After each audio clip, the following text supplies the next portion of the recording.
Welcome to Car Shopping Questions and Answers. If you're car shopping right now, or you will be in the next 6 months, I want you to type me in the comments.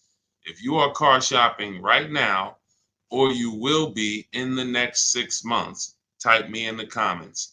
I'm here to talk to the people who are locked in, who care about their money for the next 30, 45 minutes about buying and leasing cars below market value. There's only three prices you can pay with any car.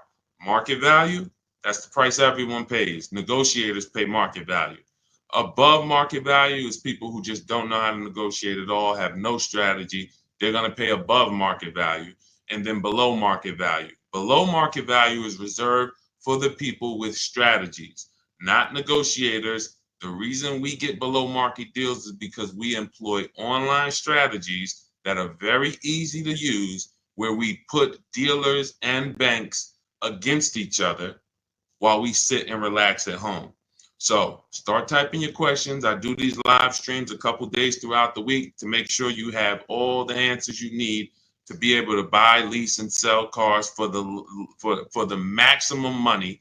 And that's all we do here. So everything we'll be talking about is out of my new book. It's called It's called Cars from Home: 7 Steps to Saving Time, Money, and Avoiding Dealerships. It's 5-star rated, and you can get your copy for the next 30 minutes as part of my welcome offer for 75% off. It's normally $97, but if you get to my TikTok bio or my Instagram bio before 30 minutes is up, you got yours for $24. It'll be in your inbox in 2 or 3 minutes. I also have a comment on YouTube or in the Facebook comments for you to activate your 75% off. That's everything we'll be talking about today. Let's go with the first question, Dolan. Let's get the show on the road, and let's get to some unlearning and relearning. Philly Speed, the last car I bought, the dealership wanted me to use their financing instead of my pre-approval. So we always let the dealership see if they can beat the financing we have, but we also come in prepared. And now you got to be careful now, because banks are now scamming. Banks are locking people in with hard credit pull pre-approvals. So they know that the people are hip to pre-approvals. And so I want you to pay very close attention to any company, dealership included, that tries to lock you in, because that's the exact opposite of what we do. We do not let banks and dealerships lock us in, because that prevents us from shopping their competition. And the way that you save the big money, not the hundreds, if you want to save the thousands, the 3,000s, the 5,000s, the 10,000s, and more, is you're putting dealers and banks against each other. That is the name of the game, and that allows you to save more money than you've ever saved without being you could be the world's worst negotiator.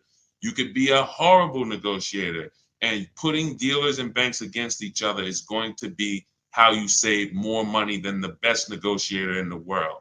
So we don't do pre-approvals unless they're soft credit pull. If they're soft credit pull, we'll use the pre-approval to budget, because the only purpose of a pre-approval is to budget. Who's a homeowner? Type me if you're a homeowner. You know you got a pre-approval, or you got pre-approved for your mortgage to budget. They told you, based on your credit, based on your income, you could afford this much house: 300,000, 400,000, 600,000. They told you this is what your interest rate would be. This is what your monthly mortgage payment would be with taxes and insurance. So the only purpose for pre-approvals is budgeting. So now, when you don't, the reason why I hate bad pre-approvals, in my book I call them restricted pre-approvals, is because, one, they're going to activate the rate shopping window. Thanks, Dawn. The rate shopping window is a period of time that the credit bureaus give you to let multiple banks and lenders access your credit with a hard pull to compete. So within a 14-day period, you can have 20 banks access your credit, give you their best rate, so that you know you got the best rate because you created competition. Now, once you activate the first hard pull, the clock starts ticking. The clock starts ticking. And when you start, even see, You think this is your bank. It's not your bank. You don't own it. We don't own these banks. These are for-profit companies. Just like somebody said to me the other day at the gym, hey, I went to my car dealer and they told me this. I said, you own a car dealership? He said, oh, no, no, no. I meant the dealership that sold me the car. Okay, use those words wisely because it's not your dealership and it's not your bank. These people would not even want to know you if you weren't giving them money. So now that you actually know the truth and you're aware of what that is, let's start putting these people against each other so you can find out that these people aren't truly your friend. So the way we do it, I have a strategy I call the bank bidding war. This is what the credit bureaus allow. Again, you can Google Experian rate shopping, and you'll see an entire blog post that Experian put together saying how they allow you to rate shop with the hard pull, and at the end of the window, as long as you have multiple lenders within that period of time, not multiple dealers, not dealers running your credit, lenders, independent lenders, banks, credit unions, you're fine. At the end of the window, it's going to weigh on your credit like one hard inquiry. So if one hard inquiry would have lowered your credit score 10 points, 20 hard inquiries are going to lower your credit score the same 10 points because they see you're shopping for your rate. You don't get penalized for being diligent. You get rewarded because they know if you're shopping for your rate, you care about the $2,000 and $3,000 and $5,000 in your loan that you could save by getting the best interest rate. So we do this after we find our car, Philly Speed, because once we find our car, first of all, let me say this one thing. We separate who we buy our car from who we get our loan from. These two different people, because whoever wins the bid gets our loan. Whoever wins the bid gets to sell us a car. It's not the same person. It's not the same companies. What's up, Sheila? Good to see you, Sheila. So this is so once we find the dealer who's going to sell us the car, they win the bid, used car, new car. We now lock that car up with a deposit. Now we come home, we do all our rate shopping online, banks, credit unions, online lenders. I have resources in my book where you have online credit unions. Let all these people compete. Then we call the dealer and we see if they can beat it. This is how we guarantee that we're not paying 7.2% interest when we could have been paying 5.9% interest. We're not paying 6.9 when we could have been paying 5.19. That's big money. And I know you haven't been taught that. You've been taught, oh, let me just focus on this, my monthly payment. That's one of the worst things you could do is being a payment shopper. Being a payment shopper, hey, give me the $400 a month for this car. We got a deal. That is one of the, and in fact, that's the first video I made on TikTok that really introduced me to the world.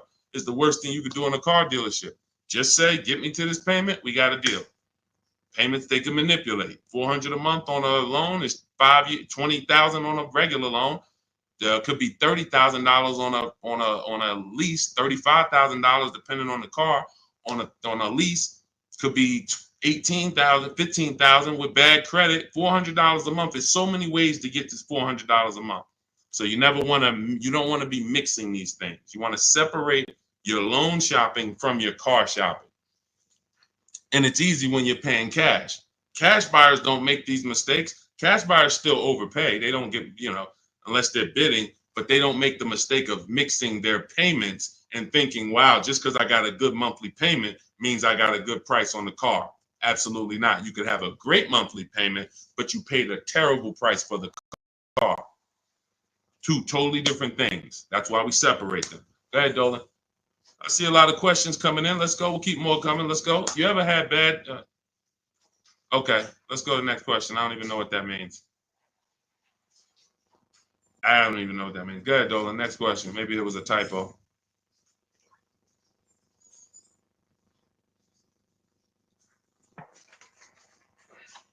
Can you please let us know if there's any limits for gap insurance if I'm upside down? It depends on on the coverage. You need to find out the coverage. There are gap insurance policies that I've heard of that didn't cover the entire shortfall. So, for example, if your vehicle is worth $25,000, but you owe $30,000, you're upside down. If your vehicle gets stolen and not found or totaled, you're going to owe money. And I've seen this happen so many times throughout the years because people didn't get gap insurance. They'll literally total their car. And then so now you got a horrible life event that happened. You got into a car accident, and then you get a bill. You get a bill, and people are like, wow, where did I get this bill from? And it's like, your car was only worth 25, but your loan was 30. So if you're driving around in a car that does not have, that's not worth what you owe, but you don't have gap insurance, you're exposed. Something happens to that car, not only are you going to lose the car, you got a bill coming to you. So what I always say is, you got to know when you're upside down. You got to know when to get gap insurance. And you also have to know you don't have to buy it from the dealership. You can call your insurance company, see if they sell it. You can Google insurance companies that sell gap. Usually you can find it for a cheaper price than what the dealership is going to charge. But some of the worst, it's insult to injury. It's not many things like losing your car and then getting a bill on top of that. That's almost as bad as like having a car that's breaking down and then you got to fix something on it, but you still have a car payment. So the car doesn't drive, transmission's out, but you still got to make a payment every month. It's like, those are two of the toughest things. So know when you need gap insurance. Don't skip that. That's not a smart decision at all. But then check the coverage too, because he's asking about coverage. Check how much coverage. Do you have $15,000 of coverage? When you get your gap insurance policy, ask how much is covered if, God forbid, the vehicle is totaled. Go ahead, Dolan. All right. Hey, what's up, MT? I'm in the market to lease my first Mercedes. I'm looking for an S580E. Make sure you get multiple offers. So let me give you an example of somebody who shops for a luxury car, gets multiple offers, and this was an electric BMW. Where's Teddy's deal? Teddy got a $73,000 BMW i4 M50. He said he got 10 offers. Now, we use a process in my book, it's called the 25 to 5. When you're getting a new car or a lease, you're reaching out to new car dealerships. And the reason why the strategy is called the 25 to 5, because we're going to connect with 25 dealers online. Takes us 20 minutes. Using my email scripts, we're going to get 5 offers. So it's 25 connections, 5 offers, 25 to 5. Now, some people you'll see they've gotten more offers using the strategy. In Teddy's case, he said, I received 10 offers. I only used the scripts provided. Closed on a 2024 BMW, $73,000 MSRP, $856 a month. Now, here's what I always say, and Teddy is going to confirm this. When you properly shop multiple offers, you are going to see a wide range. If you shop the right way, your best offer should be $150 to $200 apart, at least that different. So your highest offer should be at least close to $200 apart from your best offer. And sometimes it's even more than that. So in Teddy's case, you can see the dealer's initial offer came at $937 using the counter offer calculator, which I have in my book. You get access to this calculator where we put all our offers in, and then it spits out the counter offers based on the best offer we received. He said I counted at $829. He came back at $856. That's where he closed the deal at. So $856, $73,000 vehicle. That's a 1.1% lease.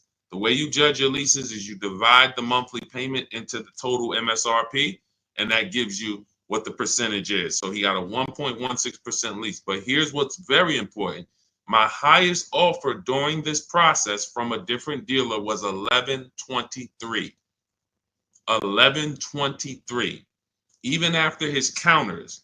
So when I tell you that 80% of dealers are overpriced, had he been inside that dealership that was $1,123 trying to negotiate, it would not have mattered how great of a negotiator he was. The $1,123 dealer is not coming down to $856 because the $1,123 dealer is an 80% dealer.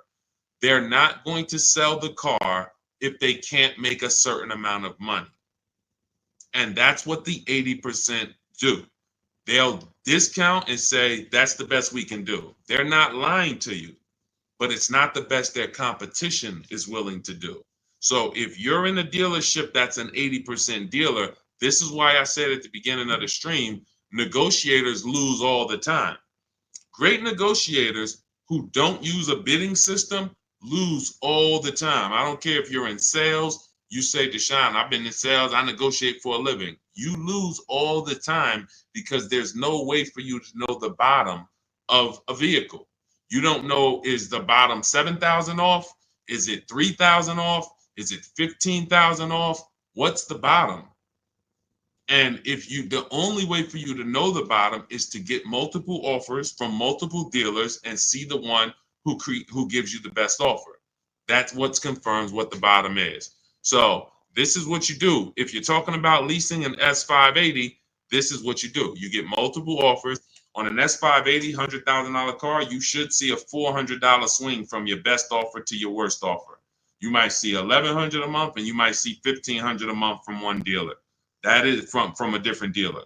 That's how different it is. Now, if you want to call around and try to get the quotes yourself by the phone, you can do that. We don't do that. We use email because I believe that most people don't like talking to car dealerships. Believe it or not, there are some people who do, and God bless them. Go ahead, do your thing if that's you. Start calling around. But if you're like, you just want to be able to copy and paste and use emails, that is all in my digital book, Cars from Home, 7 Steps to Saving Time, Money, and Avoiding Dealerships. It's already 5-star rated. Thank you to everybody who's taken the time to write a review about the book. This is one that we got the other day. Marguerite, I started pulling these up. This book is a must if you're thinking of getting a new or used car. So much has changed in the process since I bought my car 40 years ago. Think of it as a workbook. Even though you finish the book, you'll refer back to it several times. This is another one that I snatched.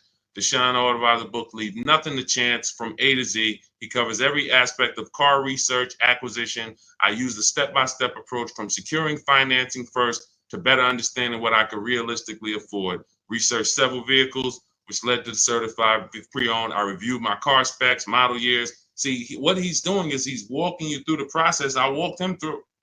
That's what it is. It's a process. So when you get Cars from Home, my digital book, you now have a process for getting below market leases, process for getting below market car deals, a process for selling your lease instead of returning it to dealers and they go and sell your lease and make $2,000, $3,000, $4,000 and you didn't even know you could sell leases. You sitting here like, man, I didn't even know you could sell a lease. How much has that cost you? Let me ask you a question. You're like, Deshaun, I didn't even know you could sell a lease. How much has just that alone cost you? If you don't know you could do it, you certainly don't know how to do it. There's still you listen, honestly, you might have been taught you can't even sell your car without the title. Who was taught that? I got to have my title before I could sell it. And I know this is true because when I was at the Mercedes dealer, people would walk in and the guy would be like, Deshaun, is that the new one? I said, yeah, that's the new, the 20, whatever. I said, all right, as soon as I make my last payment, coming back to see you for that. I know. Most of the people are not going to admit it, but they didn't know. They don't know this stuff. So the reason why we have to get, I'm talking to you who are honest, who are willing to be honest and willing to take the bad news, because that's how we change. You cannot, if you won't admit that you didn't even know how to sell a lease, then how are you going to get to the point where you can sell leases and make $2,000, $3,000, $4,000? See, I always meet people with bad news because I care about your car deal. I'm not the person who meets you and says, hey, Milton, you're doing a great job. Brandon, Rindy, you guys are just doing a great job buying these cars. Look at your deals. Wow, you're getting 1% leases. Wow, look at all these offers. You're getting $5,000, $10,000, $15,000 off on all of these offers. Great job. Oh, man, look at your pre-owned car. You got a huge discount. Originally, this car was $50,000 and you got it with good mileage for $26,000. Wow, you got a great discount on this pre-owned car. That's not how I'm meeting you. That's not how I'm meeting you. I'm meeting you. You don't even know that you should be getting the new price of a used car. You're looking at a used car. Duh, I'm looking at a 3-year-old car. Deshaun, how do I know if this is a good deal? Well, we need the brand new price. What was that car brand new? Was it 50? Hey, when I was looking at my Infinity truck, I was buying an Infinity truck 2 years ago. I was looking at 4 white ones. 4 white ones. They were between $30,000 and $32,000. Now, most people would have just said, oh, well, let me pick the best one. Close my eyes, did a roulette, and they would have got in trouble. Why? Because I know, which is what I teach you in my book and what I teach in these streams, you have to get the new price. So now I get the new price and I find out one of the vehicles brand new was 46, one was 48, one was 52, and one was 54. Brand new. So all of those cars, when they were 30 to 32, they look similar. Oh, they look so close in price. But once I understand that, oh, this one's 46. That one has $8,000 more equipment in it. The price became far. It became clear what value was the best. Somebody would have picked the $46,000 car and said, oh, well, that one they were asking the lowest price. Meanwhile, for $1,500 more, you could have got $8,000 more equipment. This is value. So these are the things when I meet you, this is how I come. Deshaun, I know I made a lot of mistakes. I'm willing to hear the bad news so I can get to the good news, so I can stop making these mistakes. That's all we're here for. And if you could take that, then we're going to be fine. You're going to be just fine. I can help anyone get below market deals who's willing to unlearn. That's it. If you're willing to unlearn, you're good all day. Okay, so that's what you do, MT. Get bids, multiple bids. You need to get at least 5 bids for that Mercedes before you make a decision. Once you get the 5 bids, you'll have a clear winner. That's who you do business with. Go ahead, Dolan.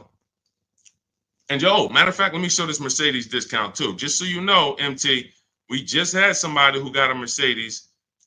And just so you know how much money is in there, you got to zoom in on this. But this was a $79,000 Mercedes electric one, just like the one you're talking about getting, except this is an EQE. And Milligan got $27,000 off. That's 20. Let me put that back on the screen. If you're on Instagram, if you're on YouTube, you can see this. $27,000 off. So I don't want you going in there thinking that, hey, if I could get $5,000 off, that sounds like a deal to me. Well, unless you get multiple offers, or you could leave a lot of money on the table, you'll end up overpaying by like $15,000, $20,000 and never know it. Go ahead, Dolan, shoot that next one up. All right, welcome to the new people who just jumped on. This is Car Shopping Questions and Answers. We're doing rapid fire Q&A. Any car question, throw it up, type it up. Dolan will pull it into the screen. And shout out to the people who have liked the broadcast. Hit that like button. It means a lot. You make sure you run once you do that, you let the algorithm know we're talking big money over here. All right, ID core rules. What's the most discount seeing on a RAV4 premium? You're feeling for the bottom. That's a losing strategy. So when I look at a vehicle like Tiffany's vehicle, Tiffany, look, she gets a Mazda 2024 CX-90. Her best offer from all of her bids was $6,530 off. At the time last year, Eddie got a Toyota 2023 hybrid Camry. Those were hot. His best offer at the time was $2,086 under MSRP.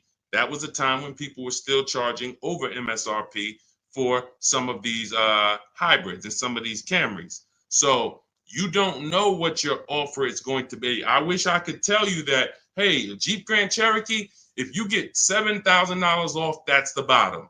A BMW X5, if you get $6,000 off, that's the bottom. No one knows. And frankly, there's never going to be a way to know. The only way that you possibly could know is if you're in our network and you see people who make a deal. I'll give you an example. If I see Ansley picks up his QX, his Infinity QX 60. I see Ansley, let's see, he picks up his Infinity QX 60, $58,000 vehicle. He gets it for $554, no money down. He leased it. $554, no money down on his lease. That's a under 1% lease, if you're not aware of how leases are judged. savvy people all know about the 1% rule. So if your lease payment is 1% or less than the MSRP, you stole a vehicle. So this is a 1% lease, no money down. That's the only way we can judge a 1% lease, not with money down. So when I look at the discount on this, he probably got $7,000-8,000 off that Infiniti. He might have got you can't get that type of payment without getting huge amounts off and huge rebates. But he did not know that he was going to get that type of payment on his Infiniti. He did not know that he was going to get that type of payment. He went in, he shopped the market using our strategies. And just so you know, once you know how to do this, it only takes you 90 minutes to shop the market. When you see these people, look at Ansley's last sentence. Started the process Saturday, accepted a deal Monday. This doesn't take you, I'm not ever going to spend more than 2 hours car shopping to get a deal. Never. 90 minutes tops, I'm going to get a below market deal on anything. So when you look at the process of using a computer, this is what they're made for. See, the problem is you're just not using computers. You're not using the internet. You use the internet for Amazon, don't you? Don't you use the internet to shop competitively from Amazon, to go on websites when you need to buy something big? You're going to the internet. But when you need to buy something like a car, you're going to the dealership, not the internet. When every dealership in America has a website that you could be reaching out to them and making them compete. But no one knows what the below market deal is going to be, Cora. It's just ID corals. There's no way to know. We have people who, you saw Milligan, her below market deal was $27,000. It depends on the vehicle. That was an electric Mercedes. Sean's below market deal on a F-150 Lightning that he got was $20,000 off. Where's his deal? Look, Kimberly, she got a Maserati. That particular Maserati, the below market deal was $20,000 off. But as I said, Sean, $20,000 off. But Tiffany was $6,500 off. So when you see on the Mazda, so it's different for every vehicle. You have to understand that. And there's no way for you guys to know that. Unless you're in our group and then you see somebody get a car that you want and you're like, wow, if he just got 20 and he did that work, then I know the below market deal is 20. Let me go get it. But you still got to send your offers out. But there's no way to know. And when you try to guess, you get in trouble. That's what negotiators do. That's what negotiators do. They'd be like, all right, I feel like I got 7,000 off this. I think I did good. What if you could have got 12? What if you could have got 17?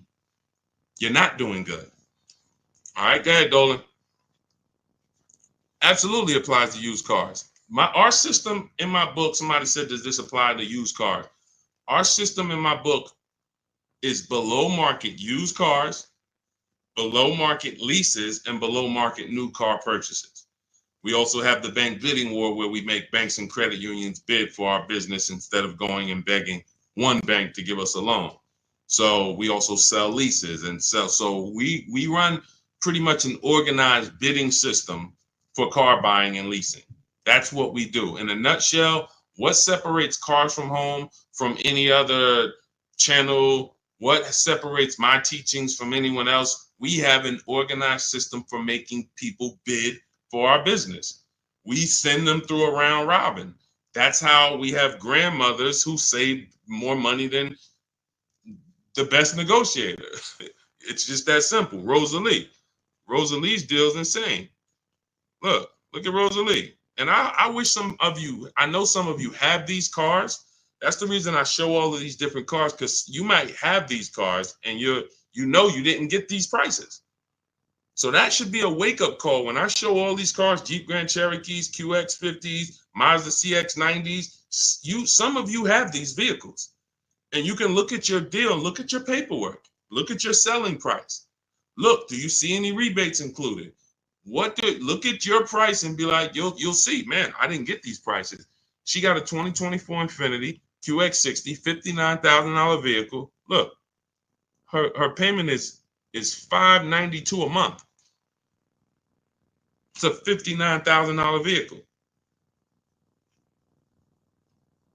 Some of you lease this vehicle, you put down $5,000 and your payment's $500 a month. She put down nothing. So this is below market. I told you at the beginning of the stream, it's 3 prices that you can pay for any car. 3 prices. Market value, that's what negotiators pay. Above market value, that's for people with no strategy pay. Can't negotiate, no strategy. Just please, just get it over with. Tell me what it costs. They're paying above market value. And then below market value. Below market value is reserved for the people who know how to make people bid and compete for their business. Okay. All right, go ahead. Every time you get a hard pull on your credit, it brings down your credit score. That's why you want to mix them with, you want to have, all right. So first of all, you want to understand that this is called the bank bidding war. And this is an organized process that we created based on what the credit bureaus allow. The credit bureaus allow you to have multiple banks and lenders access your credit within a certain period of time, and it will show as one hard inquiry on your score. You'll see the inquiries, but the score, where one inquiry might drop your score 10 points, you could have 20 inquiries, but it's still going to be the same 10 points. And you can Google very simply, go to Google, type in Experian, which is a credit bureau, rate shopping. And you'll see the article that Experian themselves wrote telling you how you can rate shop.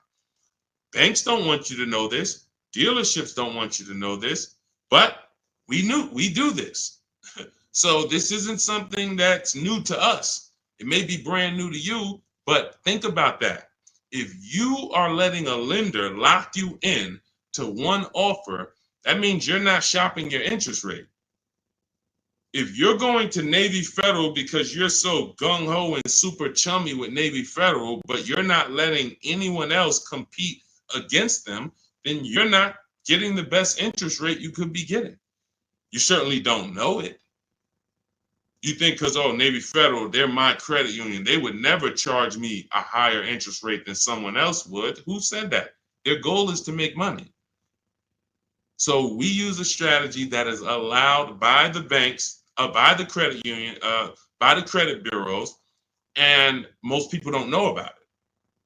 That's fine. Most people don't know anything about what I'm talking about.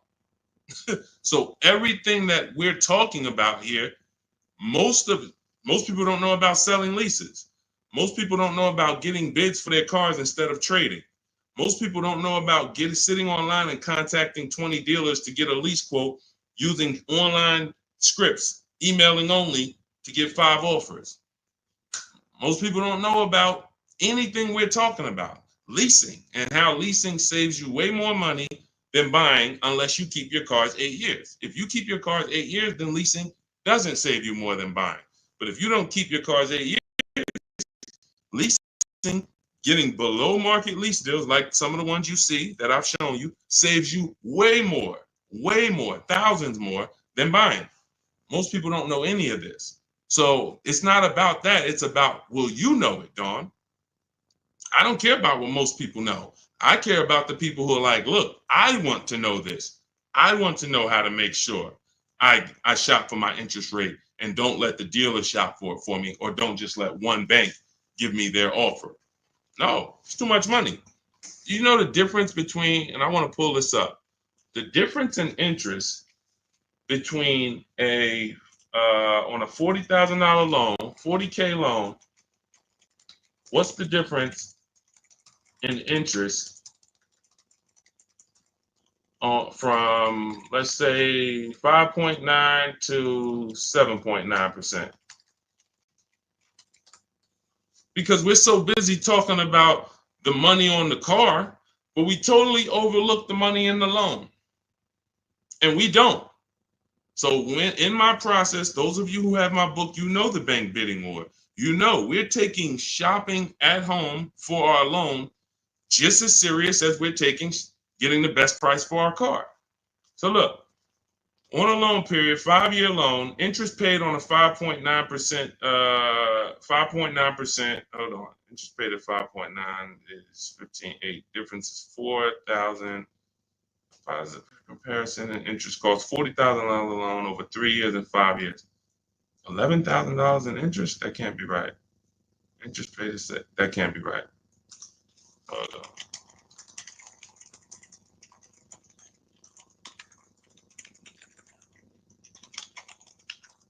$7.9%. How much interest is paid on a 5-year loan? 7.9%. Could be over $15,000. That's impossible. 7.9 is that's impossible. Hold on. Now I gotta figure this out. I know it's a big difference. I know it's thousands different, but on a $40,000 loan, hold on. Wow.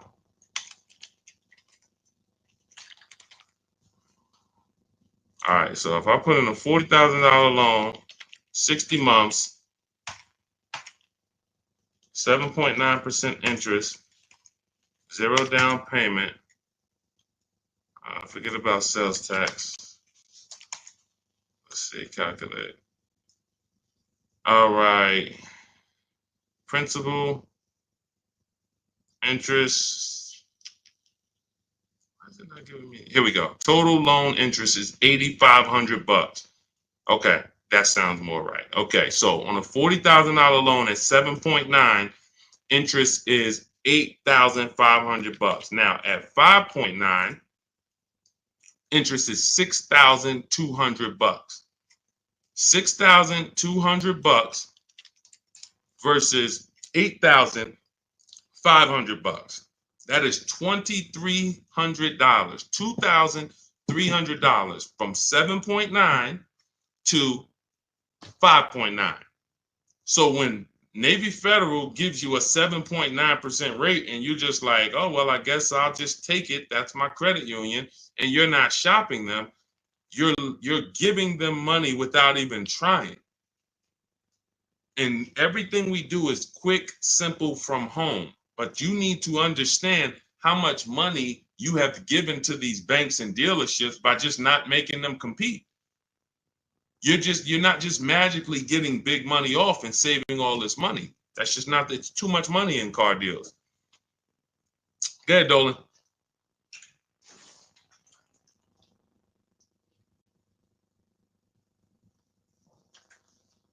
See, I see a lot in a lot of these questions. What I'm seeing is people trying to feel for the bottom. You don't want to use competitive strategies. You're not going to get there that way. Michelle, what's a good APR on a 2014 car? First of all, a 10-year-old car, you shouldn't have a loan. In my book, I teach something called the rule of 72 and the 10th birthday. 72 months is the longest loan you want to take on a car. Anything longer than that is like a 50-year mortgage. If you got to take a 50-year mortgage to afford a house, you can't afford the house. So why is the 10th birthday there? Well, that's because we should have the car paid off by the 10th birthday. In true affordability, you can do this. If you can truly afford a car, you can do this. You can get a car on a 6-year loan that has a payment that you can pay off by the time the car turns 10. You know who can do this? People who are buying cars they can't afford. People who want to get the Dodge Hellcat or the Dodge Demon and they can't afford the $70,000. So they're going to get one that's a 2017 with 90,000 miles on it, and they're going to pay 15 for it, 15,000. But the car is crap. Car's crap, 18,000, 20,000, but it's crap. Cars hasn't been taken care of, and they're going to take out a 6-year loan on it. So they're going to take out a 6-year loan on a car that is already old with high mileage.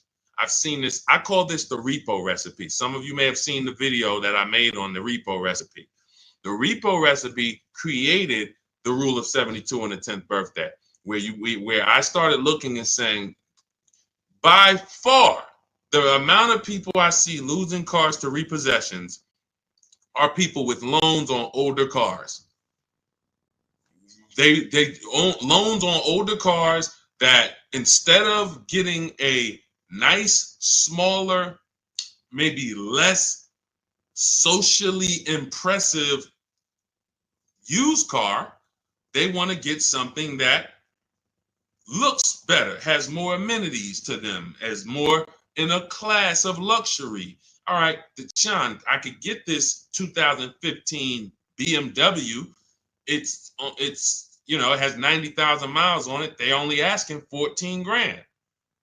It's a horrible decision unless you can pay cash, because all you're doing is investing in a car for 5-6 years with payments that is already due for repairs.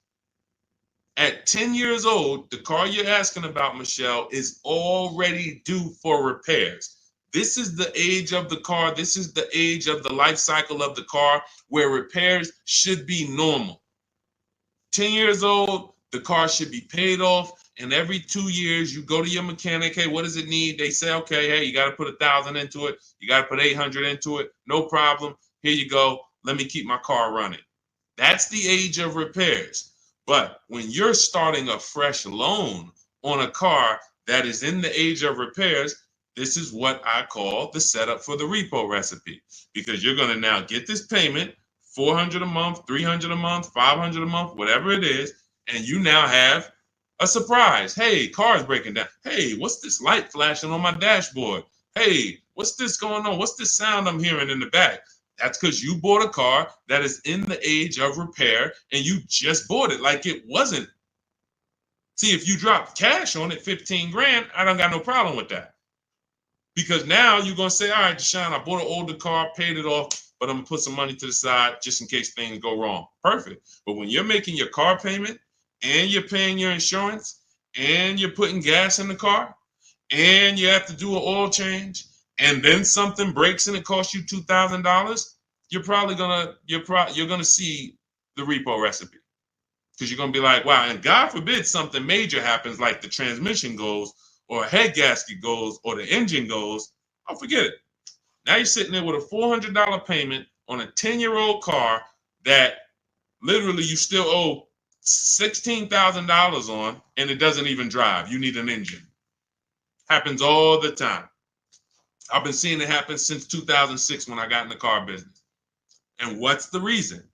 Older cars, long loans. Let's get these older cars, instead of being frugal and saying, all right, I could afford $300 a month. Let me go get an inexpensive, smaller used car that I can get something that's 5 or 6 years old, where it'll take care of me. It's not going to have all the bells and whistles because I don't have the budget for that, but it is going to be dependable. It is going to get me from point A to point B. It will allow me, it won't surprise me. I'm not going to come out one day to go to work and the car is broken down on me. Now I'm calling out of work and I got to call a tow truck and all of this stuff you're going to have with this 2014. So these are the things that I speak to my family about, to my friends when I was in the car business. These are the things that I would speak to people about, Michelle. A loan on a 2014 is a horrible idea. I can't even tell you what a good APR would be, but if you had said what's a good APR on a 2020, I can tell you we need to bid that out. We don't know what a good APR is. Is it 5? Is it 4.9? Do they have a special interest rate, 1.9? What's the best we're going to get? We're going to put it through a bank bidding war process, and we'll see. That's it. But a 2014, that's just too old of a car to have a loan on. Go ahead, Dolan. Everything I'm teaching is inside my new digital book. If you want the entire blueprint of everything that people like Pierre have used, people like Zafrina have used to get these below market deals, Teddy, people like Jared, look, Greg, some of you know Greg, he got his EV6 Kia, $56,000 vehicle, $527 a month. Everything that these guys have used and girls have used to get these below market deals is in my new digital book. And you can have it for 75% off. That's my welcome offer, but it's only for 30 minutes. After 30 minutes, it goes back up to $97. So if you want yours for $24, head to my TikTok bio now or my Instagram bio, click the website link there, and then click the button that says 75% off new book. Get there before the timer so you can get your $24 book instead of a $97 book, even though it's worth it at $97. And if you're on YouTube, I have a comment for you, a link for you in the chat, and then I have a link for you guys on Facebook. But that's for those who want the blueprint. It'll be there. And make sure when you get your book, you screenshot the thank you page, because it has my support team's email on there, just in case you type your email wrong. Want to make sure you can reach out to support to get your book. Go ahead, Dolan. Does your book go into detail about cash purchases? Cash is simple. It's just simple. You're using one step of the bidding process. If you don't have a car to replace, then you're using one step. If you have a car to replace, then you still be doing the equity assessment to sell your old car. You just wouldn't need the bank bidding war because you're not financing. But for sure, if you use you'd be using the same process that Milligan used. Milligan used to save $27,000 off her car. Pierre, he got his pre-owned Mazda. He got 20% off certified pre-owned CX5. Used the perfect budget calculator. Spotted this best deal of similar listings, and then he knows how to get the original price to make sure that he got the biggest discount from the new version. Somebody like Vincent. Vincent gets a Lincoln. He wanted to get what I like about Vincent is he got more discount than he went in to get. I can't even see all of these people. Here we go. Vincent, he said, I bought a 3-year-old Lincoln Corsair, under 45,000 miles. He targeted to get 30 to 35% off original MSRP. Using the multiple marketplace strategy in my book, he got a 43% off MSRP, original MSRP. See, that original MSRP, that's different language. That's language that you should be using when you buy a pre-owned car. There's no pre-owned car that you should be buying from this day forward, and the original MSRP is not in your language. It just makes no sense. How do you know what the price is if the price you're paying is good or not? What are you basing it off of? Market value? What the other ones are listed at all? That doesn't matter. What matters is how much was that car originally? 60,000? Okay, now they're offering it for 30. It's 50% off. How much was this car originally? 52? Now they're offering it for 30. Okay, what's the better discount? That's what matters with a used car when it comes to getting the best price. Now, that has nothing to do with getting a quality car. We have different steps we take to get a quality car. You got to get it. You have to check the Carfax. You have to look at the title. We don't want salvage title. We don't want frame damage. We don't want rebuilt titles. We don't want rentals. So you're checking the title. We're looking at accident history. We're looking at service records. We're checking to make sure that there's no bad data on that vehicle. It doesn't have electric problems, doesn't have software problems. We do all of this in literally 15 minutes. That's our steps for making sure we don't get a bad used car. But when it comes to pricing, you must know the original MSRP, or you can't, nothing else matters when it comes to used car pricing. So that's all in my new book. Grab your copy. You'll have the entire blueprint for how we do this. Go ahead, Dolan.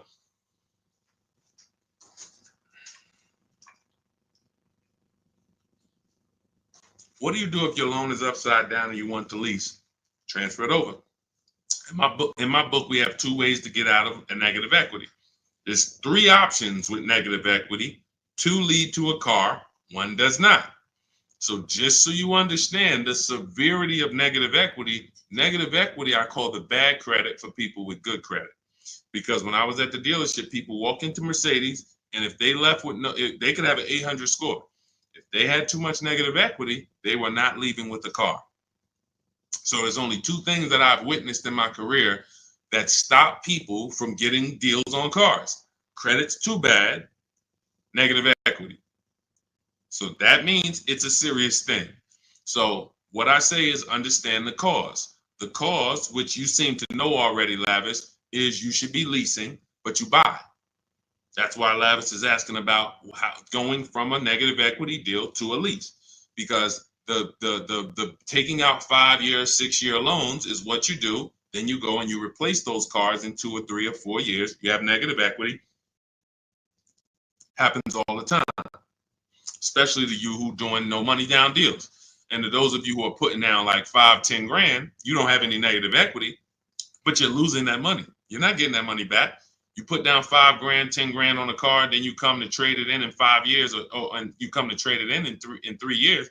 You're not getting that 5, 10 grand back. You don't because it's just the car depreciates too much.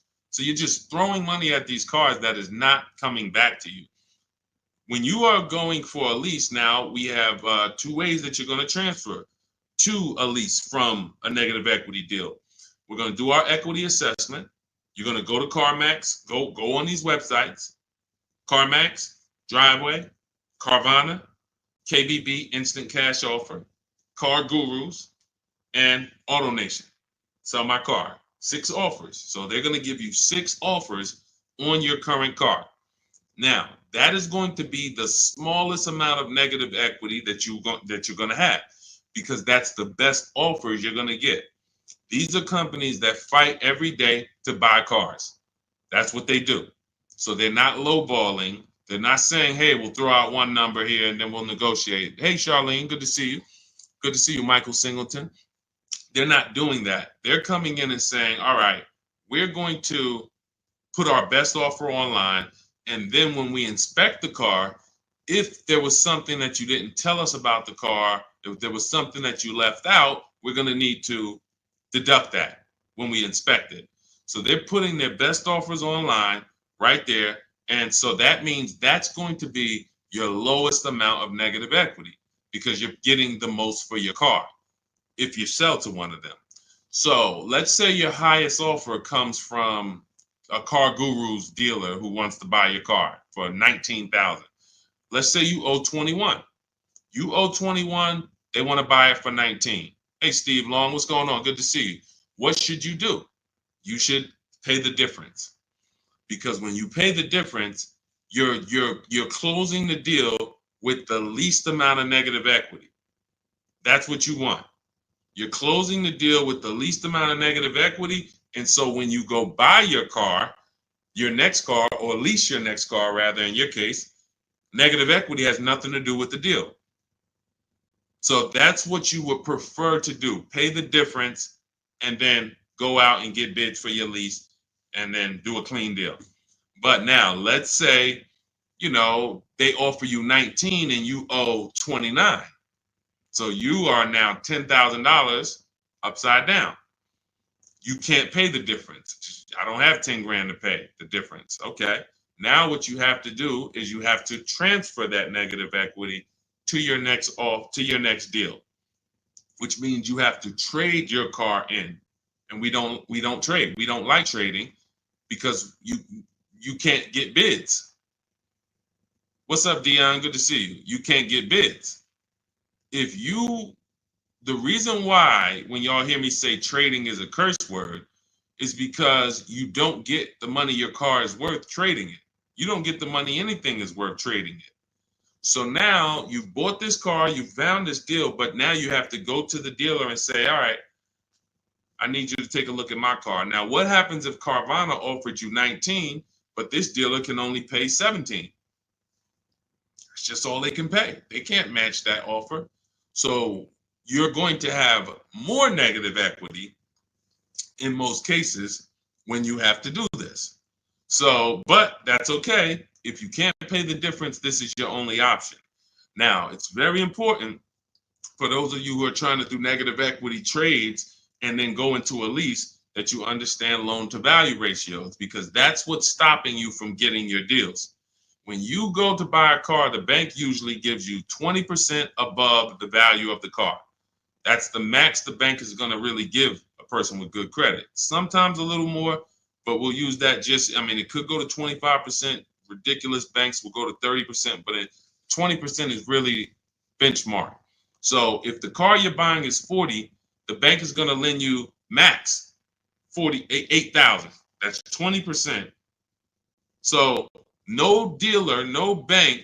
What's up, Benito? Nobody can get $50,000 approved on that $40,000 car. So when you buy your car, you're trying to buy the car, put the taxes in, put the fees in, and then throw the negative equity in. So the car was 40. Next thing you know, you're at 52, and you want to do a no money down deal.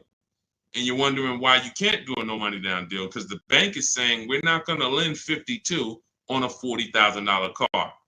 That's when they come to you and they'll say, hey, you got to put money down. Can you come up with $5 grand? Because we can't get the bank to approve it. It's loan to value.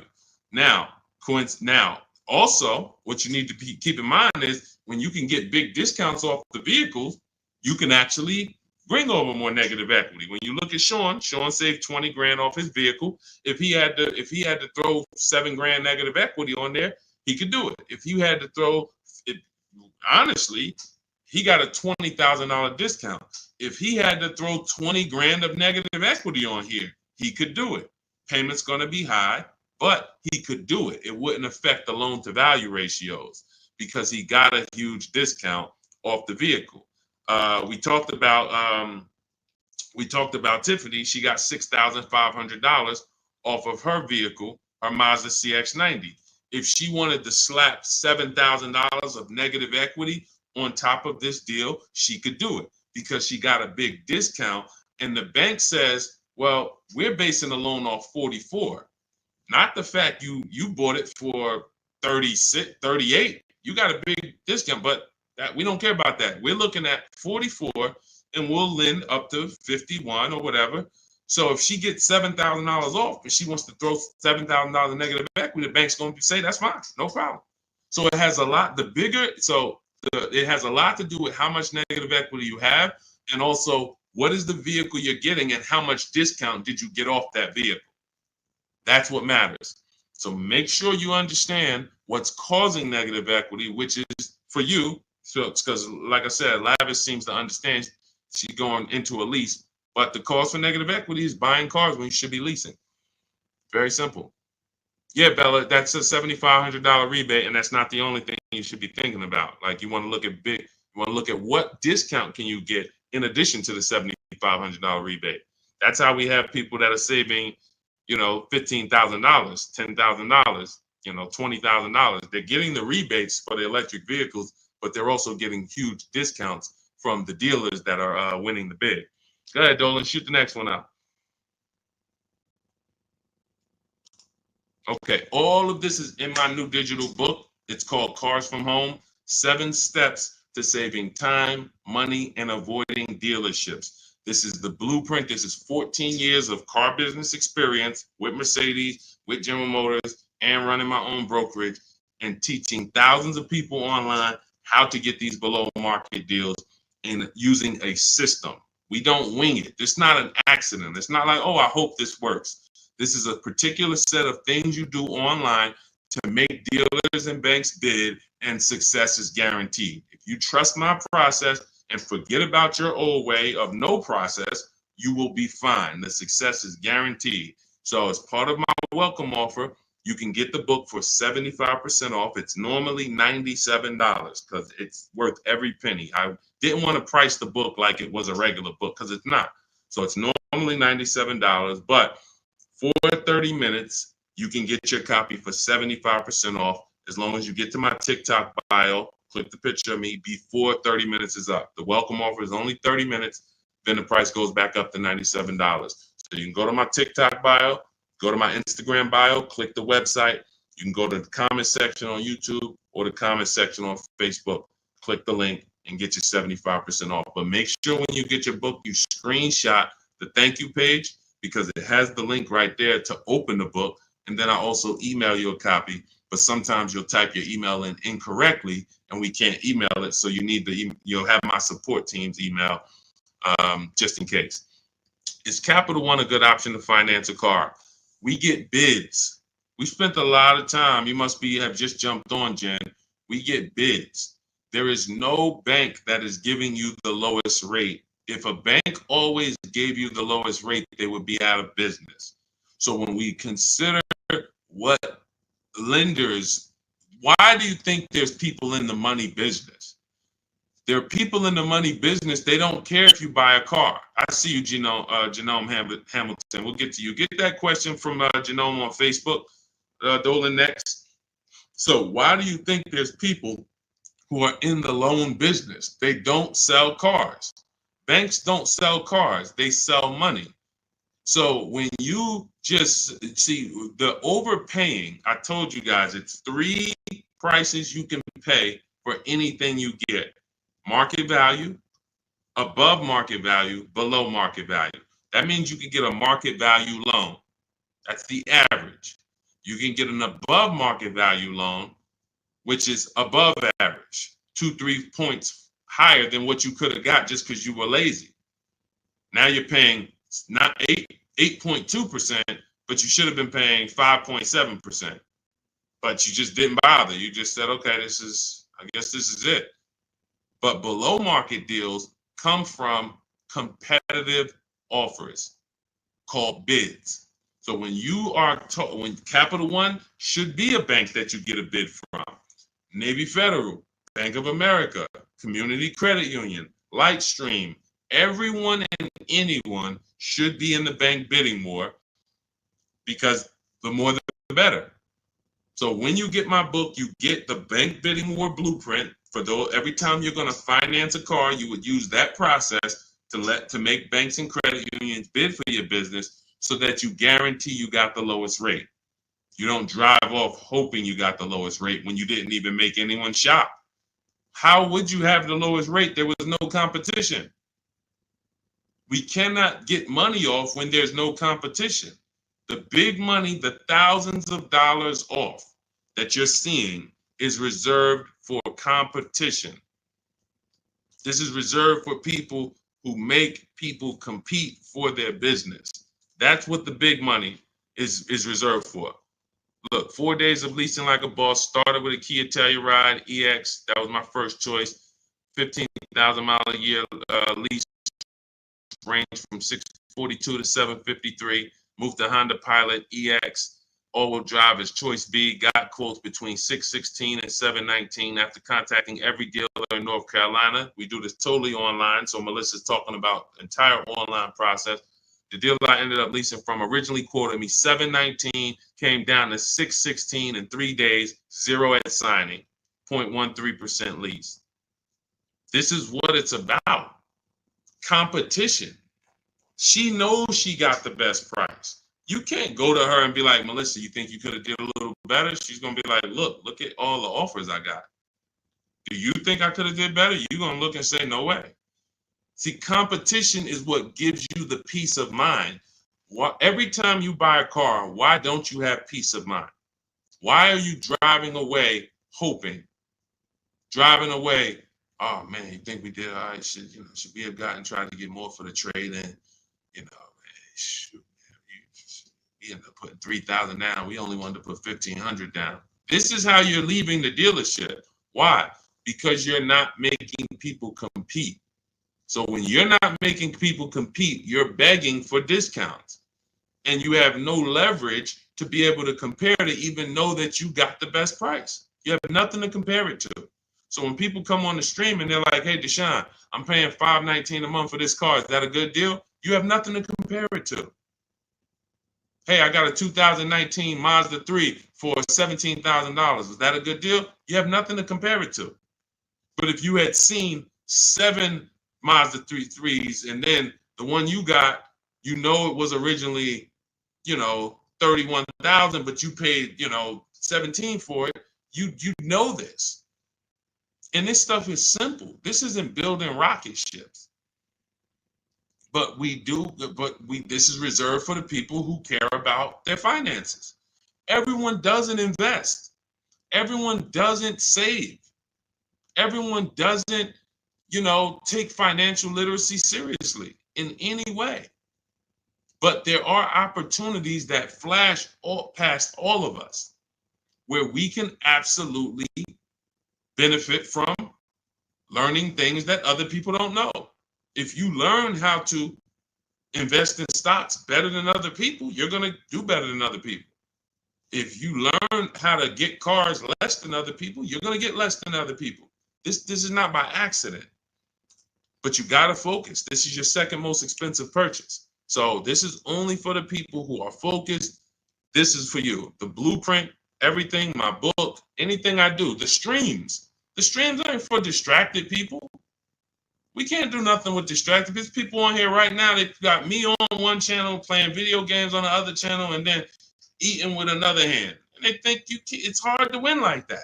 And we're going to talk about a $30,000, $40,000, $50,000 transaction, and you're not even really focused. So I want the people who are focused to understand your success is guaranteed. Just by being locked in, your success is guaranteed. Because we have a process that you can trust that you no longer have to wing this car buying thing. I've been in this thing since 2006.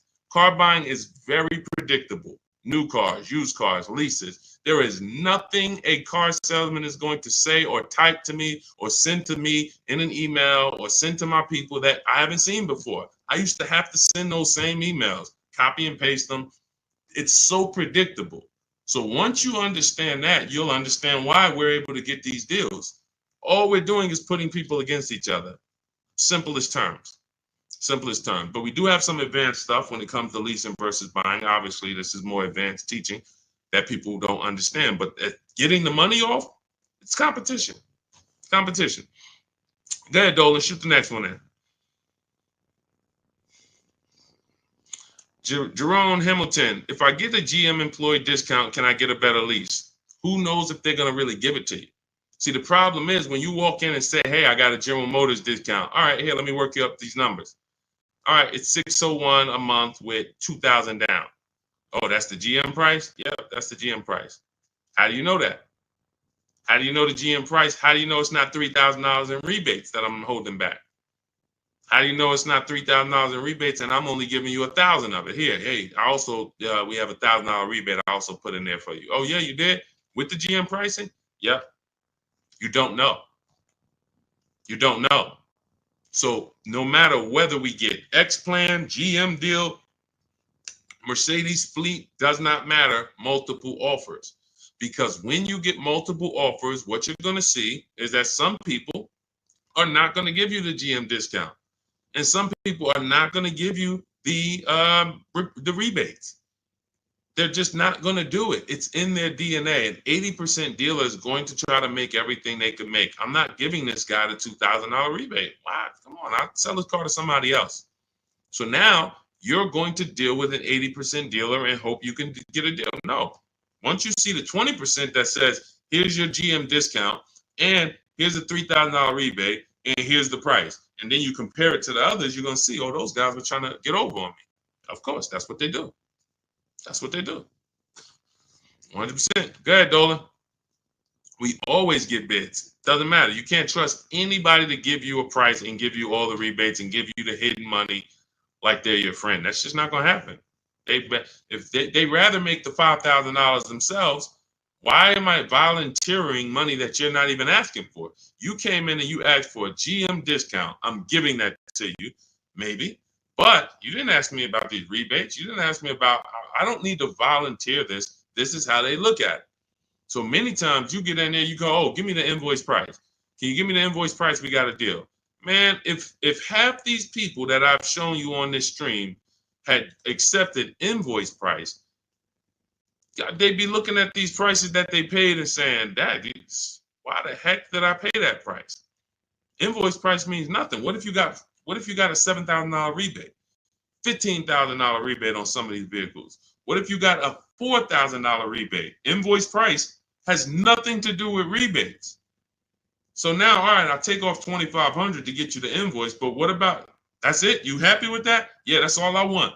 My father told me get the invoice price and I got a good deal. All right, your father was sadly misinformed. Unfortunately, thank you. I'm gonna take a vacation on this commission and we just made $7,000 on you. My cut is probably $1,200. I got a nice pay. Thank you. Thanks to your dad too. It's a good guy. Good guy. Keep following his advice. This is how it goes. Unfortunately, these people are not your friends. And as a former car salesman, I keep it straight. I keep it straight because unfortunately, most people on here, you just I'm going to my car dealer. These people are not your friends. You invite Charlie over to barbecues. Charlie is my friend. He's been selling me cars for 20 years. Sold my dad cars. Once you start making him compete, next time you buy a car, lease a car, say, hey, Charlie, look, I'm going to get a number from you, but I'm also going to get numbers from a couple other dealers. Hey, what you mean? Watch Charlie get mad. Watch Charlie get mad. What you mean? What, you don't trust me? I've been doing business with you for 20, 30 years. Yeah, but I want you to actually, I just want to, this guy Deshaun told me I need to shop around, always make sure, because it's a lot of money I could be leaving on the table. Oh, man, come on, man. See, that's a person that never wanted to compete. He would rather come to your barbecues, be friends with you so that you don't make him compete. Because the minute you start making dealers compete, you're going to see how much money you've been losing. That's the only way. It's the only way. You start making these dealers compete, you're going to see, dang, I've been overpaying. Some people right now getting phone calls right now. Hey, come on in. We're going to upgrade your lease. Good news. We're going to keep your payment around the same price. Who's getting these phone calls? Who's getting these phone calls? Good news. I can get you out of your lease right now and get you into a new lease about the same payment. Who's getting those phone calls? Who's getting those phone calls? I ain't been on since 5 a.m., KD. Chill out, bro. Chill out. Who's getting those phone calls? Right? Hey, come on in. I could get good news. I could get you in the brand new 2025. You don't even have to you don't even have to put no money down. Come on in, right? All of that, right? Everybody's getting those calls. Why? Because 2022 and 2021, they overcharged you and your payment is so high, even though deals are a whole lot better. They were better back then, but they put you in a high deal back then. Now what they're trying to do is keep you in that high deal, hoping you're used to it. And they want you to think that's normal. They want you to think, hey, Mr. Hayes, yes, you've been paying $750 a month since 2022. Good news. The market is all bad. The market's bad, right? Oh, yeah, I'm hearing that. Thank you. Thank you. I'm glad you're aware. Now, see, you say stuff, you don't even realize you say stuff that helps them make more money. That's why we don't talk in my system. There's no talking. But when you say, a lot of my friends been saying, man, these prices been high. I don't even know if they ever gonna come down. Yes, thank you. You're right. You're so right. We say the same thing in here every day, Mr. Hayes. But the good news is this. I can actually get you in a new vehicle and keep your payment around the same price as your old 2022. Oh, yeah, you can do that? Yeah. Man, well, I really like to come down. Yeah, but listen, things have not, interest rates are high, right? Have you been following interest rates? Yeah, I have been seeing that they're high and they've been high for a minute. Yeah, so that's all affecting the prices we can offer now. But, normally your price will go up by about $120. Normally you go into the 2025, but, I see you bought a car in the past and I was able to pull some strings, work with my manager, and we can get you on a new one, keep your price around the same. Okay, all right. When can I see it? Come on down. When can it come down? That price should be dropping from $750 to like $520 because the market is entirely different. There's been great deals out here since the daggone pandemic. It's been great deals. During the pandemic, we helped Bonita. Bonita got her Telluride. She got it for $600 a month during the pandemic. That's why I always show her deals. $600 a month. People are leasing these for $800 a month, $900 a month during the pandemic. This was 2022 when people were leaving out of the dealerships with axes in their heads. Couldn't believe how high they were paying. She believed $600 a month, her dream vehicle. So these deals have been out here. Look, Greg made this deal.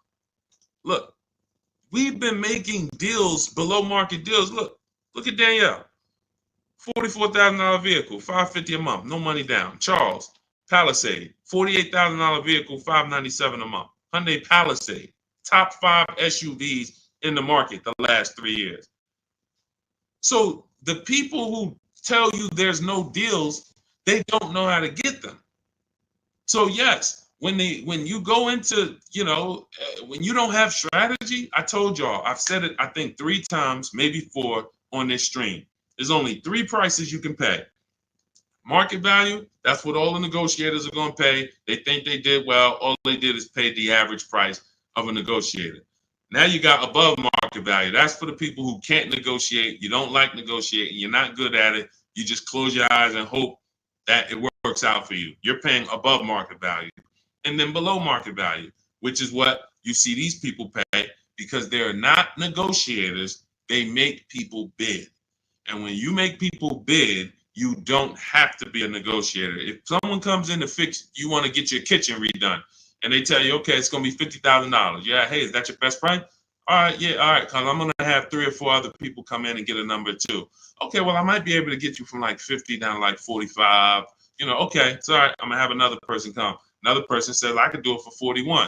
Another person says, I could do it for 60. Okay, another person, I could do it for 42. Now you're creating competition, and all of them you tell, hey, I'm getting multiple bids, and they're going to give you their best offer. Doesn't mean they're going to win, but when they know you are getting other prices, they're going to give you their best offer. And that's what I tell you. When people say that's our best offer, Mr. Nunn, that's my best offer, Mr. Henderson, they're not lying to you. That's their best offer. They're not going any lower because they want to make a lot of money. Look, man, I'm making $6,000 on this car. If I can't make it, I'll sell it to someone else. I'll sell it to someone else. I don't need to sell. That's how the 80% of dealers think. You expect the incentive to get a lot better the next few months, especially Ram. What are the incentives now? Unless you can tell me that you shop multiple dealers for Rams and you can show me 5 different offers you've gotten on a Ram, you don't know what the incentives are now. How can we wonder if stuff's going to be better? What are you comparing it to? You went into one dealer, Dodge dealer, hey, how much is this Ram? They told you and you're like, oh, well, that's expensive. 80% dealer. 80% dealer. And again, the only way for you to see how much you've been overpaying is to start using these strategies that we teach for multiple offers. And I know, sometimes it's hard to face that. Sometimes you would rather not see how much you've been losing. And that's understandable. It doesn't make financial sense, but it's an emotional decision that's understandable. I don't want to know, Deshaun. I would rather keep shopping the way I've been shopping and save no money or the same money rather than shop the new way and then see that the old way was costing me tens of thousands of dollars. That doesn't make financial sense. But the people when you ask, are the incentives good? You got to know what the incentives are now. That means we run the market. When I was shopping for my mother a couple years ago, I ran all the offers on a Mazda CX-5 for her in October. I didn't like the deals. I didn't like the lease offers. I contacted them again in November, emailed them all again. Hey, what do we look like in November? Didn't like the deals. Emailed them one more time in December. Or one of the dealers actually reached back out to me and said, hey, I got this car coming in. We did the deal in December. That is keeping track of incentives. That's monitoring programs. If I shop the Ram right now, it'll take me no more than 60 minutes to get literally 5 to 7 offers on Ram. Using my system, the 25 to 5 strategy in my book, I go into the book, I literally use my scripts, and in 60 minutes, 90 minutes, I'll have 5, 7 offers on Rams. That's just how it works. So now I'm able to look and see, all right, what type of discounts are they offering? What are the incentives? What are the programs? Do I like them? Do I not? All right, let me check back let me check back next month. Let me see if there's any new incentives. So that's the way it works. That's the way you move the market. We have to be able to monitor what the deals are. But I see, unfortunately, there's a lot of you who you want to try to fill for the bottom. That's just what you've been trained to do. It's a losing strategy. I would love for you, if I was still at the dealership, I'd love for you to come and try to fill for the bottom. Especially if I work for a manufacturer where we got rebates a lot. Come on in, fill for the bottom. $3,000 off is a good discount. When's the last time you got $3,000 off a vehicle? I just think, I think I might be able to get more. Okay, listen, we settle at 5. You don't know I had a $5,000 rebate, so you're just not going to know. So you can sit here and feel for the bottom all you want. It's not going to work.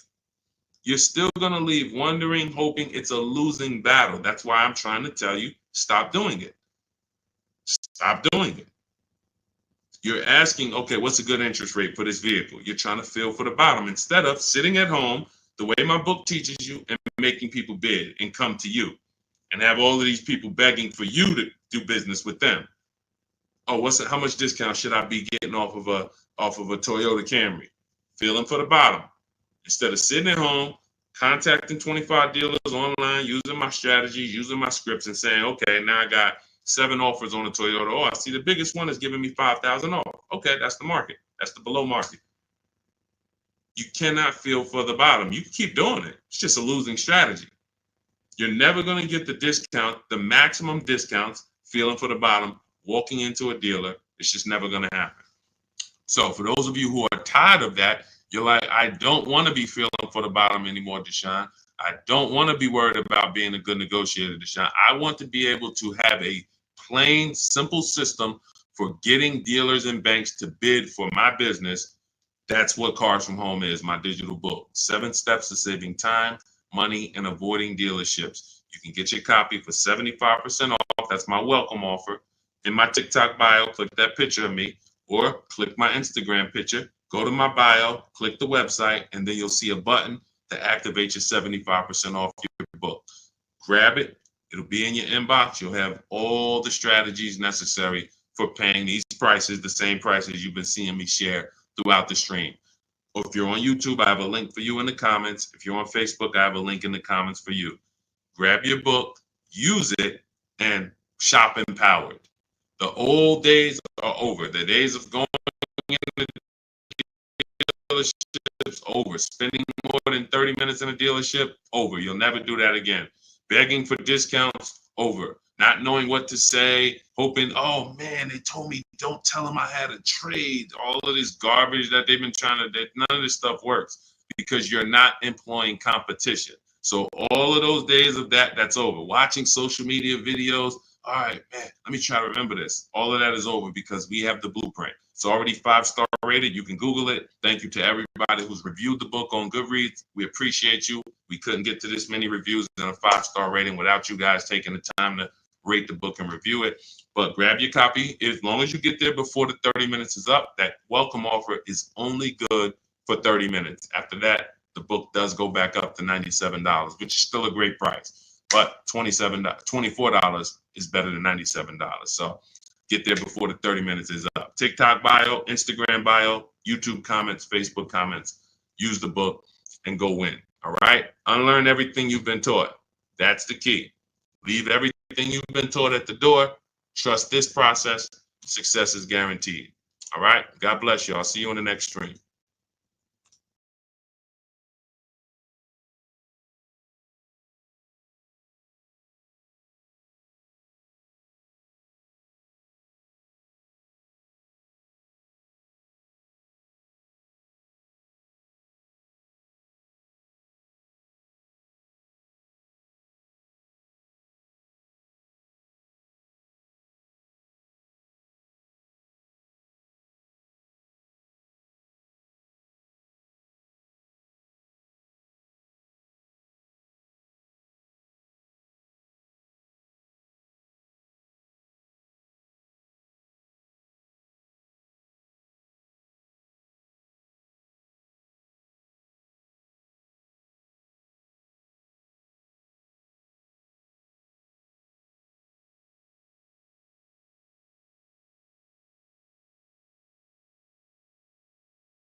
Welcome to Car Shopping Questions and Answers. If you are car shopping now, or you will be in the next 6 months, I want you to type me in the comments. We're about to go live, do some serious car shopping Q&A for the next 45 minutes to an hour. So you can start typing your questions, as many questions as I can get to in an hour. We'll get through them. And what you often will see, that someone else is going to ask the same question you have. So a lot of times you'll actually, even if you can't get your question into the stream, because usually by the time we get 20, 30 minutes in, we got lots of questions and we don't always get to them all. But usually someone else will literally ask the same question that you have. So, so we can start talking. I'm just sharing this to Facebook now. This entire stream is sponsored by my new digital book. It's called Cars from Home. 7 Steps to Saving Time, Money, and Avoiding Dealerships. You can get a copy for 75% off for the next 30 minutes in my TikTok bio, my YouTube, in my TikTok bio, my Instagram bio, the YouTube comments, or the Facebook comments. And the book's normally $97. Everything we'll be going over today will be out of that book. Every answer that I give you is out of that book. So if you want the entire blueprint and you don't want to remember the things that we're about to go over, you grab the book, and obviously everything we're about to go over, we wouldn't be able to cover everything that's in the book. There's like 100 questions that'll be answered in that book. So let me just share this to Facebook, and we'll get started with the first question that we got from TikTok. So type your questions in as fast as possible, and type your questions in one shot. Don't do like a part one, part two, and because then Dolan can't bring them into the stream. Okay, Dolan, let's get going. Let's throw up the first question, please. Nora, I'm upside down on my vehicle. How do I get out or pay off early? There's two ways to deal with negative equity. One of them is easier. It depends on the resources you have.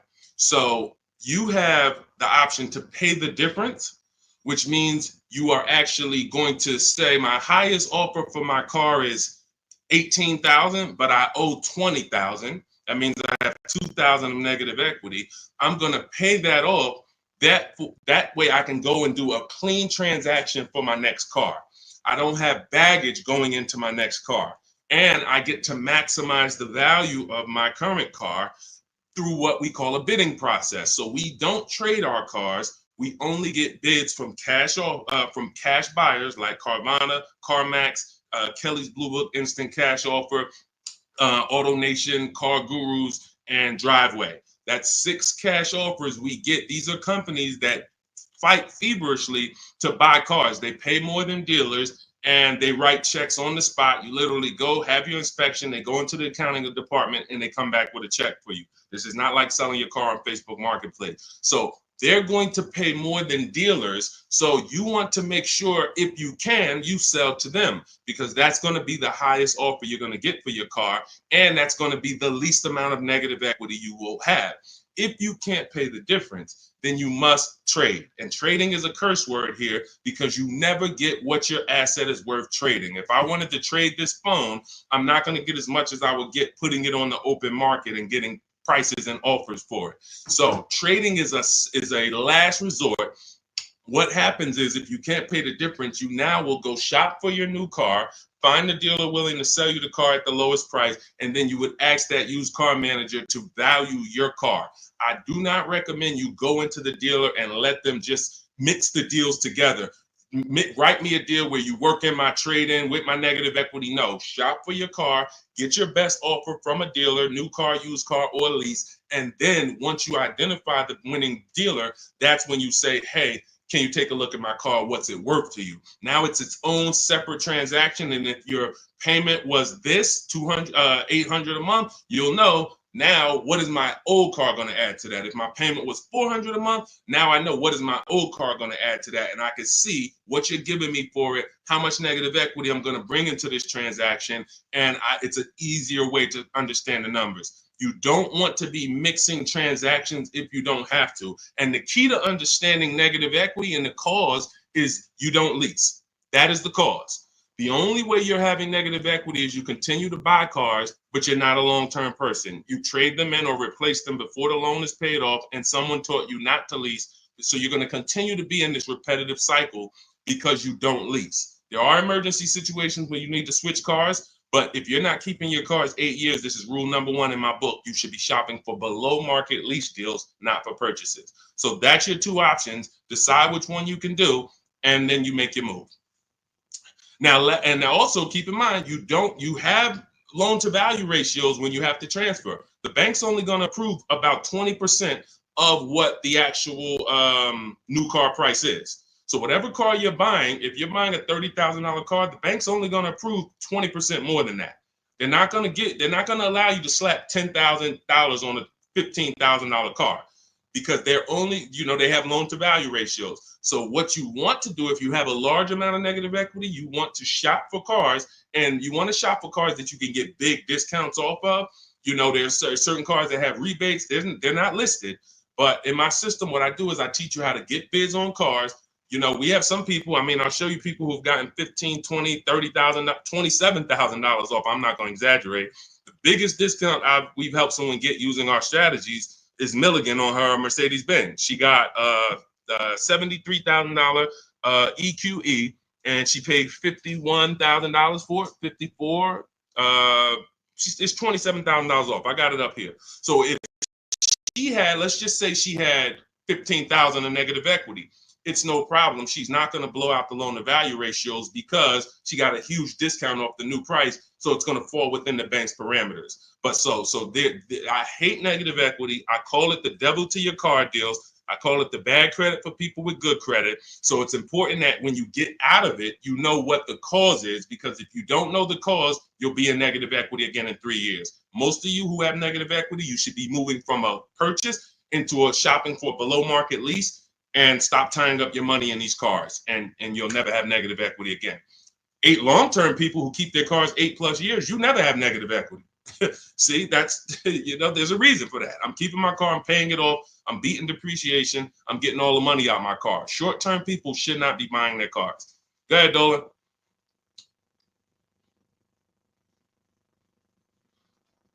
All right, keep typing your questions, y'all. We'll get to as many questions as we can in 45 minutes. Now, let me just actually say this. We have a 7-step process. Everything in my system is 7 steps. We don't go, see, a lot of times you don't understand what you should be doing first. Should I be focusing on my old car, my trade-in, shopping for a car first? What should I be doing first? So we have a system that you actually now have a process. It's 7 steps. First step is the most important question. That's leasing versus buying.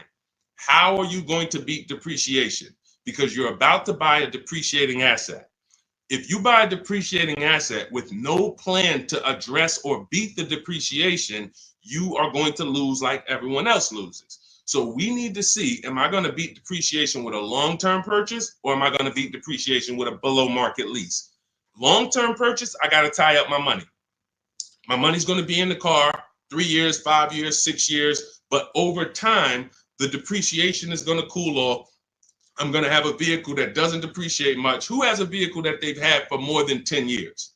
Type the number of years you've had it in the comments. If you had a vehicle for 10 years, type 10, 12, even if you had it for more than 8. Let's go 8 because it's called the 8-year rule. If you've had it for more than 8, type the number of years that you've had your vehicle in the comments. Let's see how many long-term people we truly have, because not a lot of people are long-term. Like every time I ask this question, we don't get a lot of people that's like, yeah, 8 years, 10 years, 12 years, 15 years. Look, we don't have many people that can say they even have a car on here that they've had for more than 10 years, more than 8 years.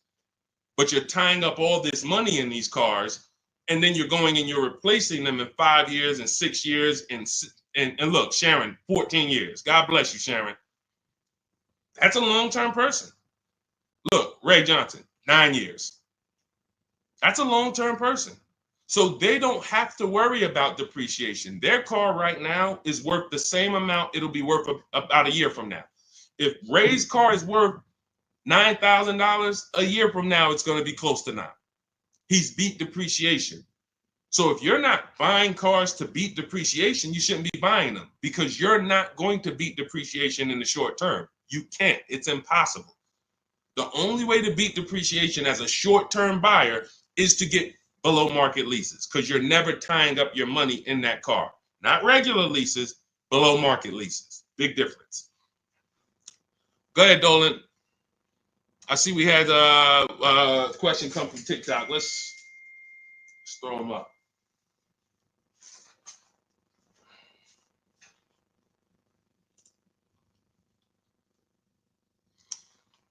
Okay, what about a fun car? I'm planning to keep my brand new car for 5 years. My previous car was a lease and traded in since I had positive equity. That you're going to lose. Keeping a car for 5 years, a brand new car for 5 years, you're going to lose. And I'm going to show you how big you're going to lose by doing this. You can't keep a car for 5 years. If you're telling me you plan to keep a brand new car for 5 years and then replace it, this is the depreciation curve. This is the depreciation curve. You're going on a sliding board. Whatever you paid for this car, let's say you paid $35,000. In 5 years, that car is going to be worth $17,000. maybe 15,000, depending on how much you drive. You're literally going down a sliding board, and then you're going down another sliding board when you get your next car. You're wrapping up money in these cars. Now, when we look at somebody like Ray, who kept his car for 9 years, his depreciation curve doesn't look like yours. It looks like this. See, this is what it looks like when you first buy the car. You're losing value every single day. You're losing thousands of dollars in value on a yearly basis. So when you go and say, all right, I'm going to just go buy this car, tie this up. Let me show you why you can't do that compared to someone who's leasing. You're going to spend thousands of dollars more. So you take somebody who got a below market lease like Zafrina. No, that's too. Let's use Zafrina. She gets a $65,000 vehicle. She's paying $579 a month. $65,000 vehicle, $579 a month. That's what we call a 1% lease or below. When you have your lease payment is 1% of the MSRP or less, that means that's a 1% lease or lower. She has a 0.88% lease. Now, she's not, over the next 3 years, she's going to invest in this car, $579 times 36. She's going to invest $20,000 to drive a $65,000 car. Now, if somebody bought this $65,000 car, what's their payment? Every $5,000, remember this rule, is about $100 a month on a 5-year loan. Remember that rule. Every $5,000, when you look at a car, is about $100 per month on a 5-year loan. So when you look at a $20,000 car, you should automatically say to yourself, that's going to cost me about $400 a month. You look at a $50,000 car, that's going to cost me about $1,000 a month on a 5-year loan. When you don't do that, now you let them put you in 6 and 7-year loans because you're not focused on what the real cost is. You're just like, get me to a low payment. If I get you to a low payment, I'm going to put you on an 8-year loan. So we know this. Looking at her car, she would be spending roughly $1,300 a month if she bought that car. Even if she got an incredible deal, saved 10 grand off of the car, she's still going to be spending about $1,100 a month. She's putting $579 a month into this car. How do you compare $579 to $1,100? How do you compare $579 to $1,300? Let's say she bought a used version of this car. So instead of $65, she found a used one for $40. Every $5,000, $100, that's an $800 a month payment. How do you compare $579 to $800 for a used version? You can't. So when you're out here listening to people who've told you don't lease, they don't understand depreciation and they don't understand how to get below market leases. These are not regular leases. In order to get below market leases, you must employ competition. You must get at least 5 offers because every dealer's price is different. So when you walk into one Nissan dealer and they tell you it's $600 a month, you don't walk out and say, hey, Nissan's charging $600 a month. No, Nissan of Bay Ridge is charging $600 a month. But this Nissan deal over here might be at $500. This Nissan deal over here might be at $420. You need to stay at home, get multiple offers. You can do this my way through email using the systems in my book, or you can do it your way, calling around and get multiple offers. But once you see how different these offers are, you'll realize how many dealers have been ripping you off. And 80% of them do this. 80% of them, their best offer is not going to be below market. They're going to make a certain amount of money or they won't sell the car to you. But we find the ones who will. All of this is in my new digital book, Cars from Home. It's called Cars from Home, 7 Steps to Saving Time, Money, and Avoiding Dealerships. You can get a copy for 75% off for the next 30 minutes in my TikTok bio, my Instagram bio, the YouTube comments, or the Facebook comments. You'll have everything we teach step by step. You can Google the book, Cars from Home. It's already 5-star rated. We've already got tons of people using it, talking about it. And this is what I want for you. I don't want you paying above market or market value like everyone else is paying. You need to be paying below market value. And the only people that pay below market value are people with strategy. Okay, so I would tell you, Kitty Cafe, the first thing you need to be concerned with is actually leasing and not buying. You said you were a leaser. See, and oftentimes people who go from a lease to a purchase, I'm sorry to say you didn't get a good lease deal. Because if I'm paying, think about what Zafrina's paying. Let's continue to use Zafrina as an example. If Zafrina's paying $579 a month, for a $65,000 car. $579 a month only gets her about $28,000. Let's call it $30,000 on a loan. So for her to go and get the same $579 payment, she's going to only have about $30,000 to spend on a car. If she goes with a 6-year loan, maybe she can get like a $33,000, $34,000 car. That's it. That's her loan. So she's going to have a hard time going from a $65,000 vehicle to a $35,000 vehicle. Most likely she's going to get something used. It's going to be older. And she's going to be like, wow, I'll just keep leasing. But if she was paying what other people are paying for this same Jeep, which is probably, I would say a lot of people for the same Jeep would probably be paying about $800, maybe $900. People with no strategy, they're probably paying $900 a month to drive this $65,000 car. It's easy to justify. So they're paying $800-900 a month. Then yeah, she might say, well, maybe I'll just buy something because I'm paying almost $1,000 a month to lease. But that's the difference between a below market lease and an average lease. There's a big difference. All right. Go ahead, Dolan. Next question. The leasing versus buying thing is really what's hurting a lot of you. The leasing versus buying thing and the not getting below market leases. There's so many bad things about what's been out here with leases. It's horrific. I spend every day putting out information trying to dispel this. But I realize there is so many voices that have told you guys things, but here's the thing. I talk numbers and I show numbers. If you pay attention, the people who tell you about leasing never talk numbers. They never show you numbers. All they do is rent. Leasing is renting. Leasing limits you. You limit, they pick your mileage. You pick the mileage. It's so much bad information. But I've been leasing since I'm 22 in the car business. Got my first lease, Pontiac G6, $20,000 vehicle. I was paying $256 a month for it. Meanwhile, I had a friend, they're paying almost $500 for a Toyota Corolla. We both got a car for about the same time. They're paying $500. I'm paying $256.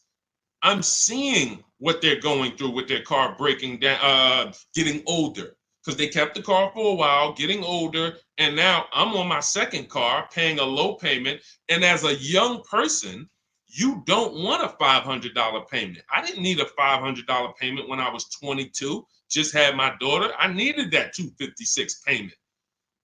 They had just had a family too, but they got to come up with $500 a month to drive about the same price car. The Corolla and the Pontiac G6 at that time were about the same price.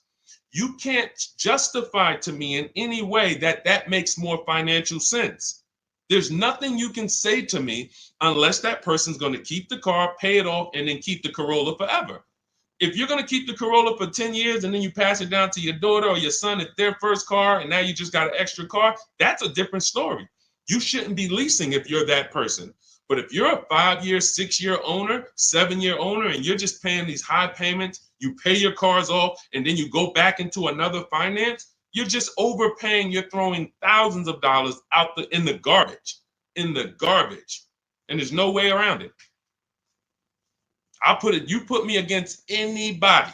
You put me on the stage with Dave Ramsey himself, the guy who has programmed thousands of people never to lease cars, and you give me 15 minutes. I don't need 2 hours with Dave. I don't need to debate you for 2 hours, Dave. If we're not talking about investing in mutual funds, you do a great job there. We're talking about the financial aspects of below market leases. Let me show you what a below market lease looks like. Let's consider what a person who buys their car is going to pay versus a person who gets a below market lease. Let's look at the resale values of this person who buys their car. When they go to trade that car in, what they're going to get back. And let's look at the net money they have lost compared to the person who got the below market leases. I will prove it to you in 10 to 15 minutes. And are you willing to tell your millions of people that you have programmed incorrectly because you know nothing about buying cars? You have programmed people based on you being a financial advisor, not a car person. You haven't seen thousands of car transactions to be able to say what you're saying. I've been involved with credit. Credit's a big part of what I do over the last 15 years. I don't teach it. Why? It's not my expertise. It's not my lane. It's easy for me to say, hey, I got a lot of people need to know about credit. Let me just start giving y'all some credit advice. No, because I respect the people who have learned credit to the T. Dave Ramsey decides I want to teach about cars. That's where he has led millions of people astray. And he has thousands of people investing in cars, short term, losing on resale, getting killed by depreciation. And they're like, well, Dave told me to do this. It's hard. It's hard to help. It's hard to get those people to unlearn. Go ahead, Dolan. Next question. Keep typing your questions, y'all. We will get through as many as we can in the stream. Good point. I only financed as I wanted to upgrade from my lease. My lease was $180 a month for 36 months. That's a big change. $180 gets you $10,000 on a finance. That's all $180 a month gets you. Now, if you put money down, that's different. Obviously, there's a lot of cars most cars don't lease for $180.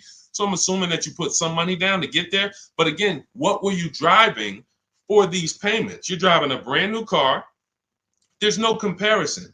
When you're getting below market deals on leases, there's no comparison. Again, let's look at Charles. Charles gets a Palisade, $48,000 vehicle. Some people, and you may own one of these. And if you were honest, you say, Deshaun, I own that vehicle. How much is your payment? No money down. Probably $800-900 a month. Probably $1,000 a month. He's paying $597. Some people say, oh, Deshaun, don't they limit you on mileage? No, you pick the mileage. Look at Jen. Jen got her Honda CRV. She's paying $512 a month. It's a $40,000 vehicle. That's normally $800 a month to buy on a 5-year loan. She's paying $512 a month, and then she upgraded the mileage from $12,000 to $18,000, and her payment went from $512 to $563. 40 some odd dollars. She gets to drive as much as she wants, as she needs to drive, not as much as she wants to drive, as much as she needs to drive. And the problem that that you may have with leasing is you didn't get the mileage you needed, and then you started blaming the lease. You knew you drove 15,000 miles a year, but instead of getting 15,000 miles a year, you took the 10,000 mile a year option. You looked at the payment for 10,000 because you might have not been getting a below market lease, so the payment was high, and you're like, okay, well, just give me the 10, and then you know you needed 15, so now you're going to pay the penalty based on not the lease's fault, based on you. You could have paid $45 more per month, got every bit of mileage you needed, and then you could have enjoyed your lease hassle-free, dropped it off in 3 years, no problem. So people are blaming the lease for their lack of understanding about how they don't pick the mileage for you on the lease. You pick the mileage.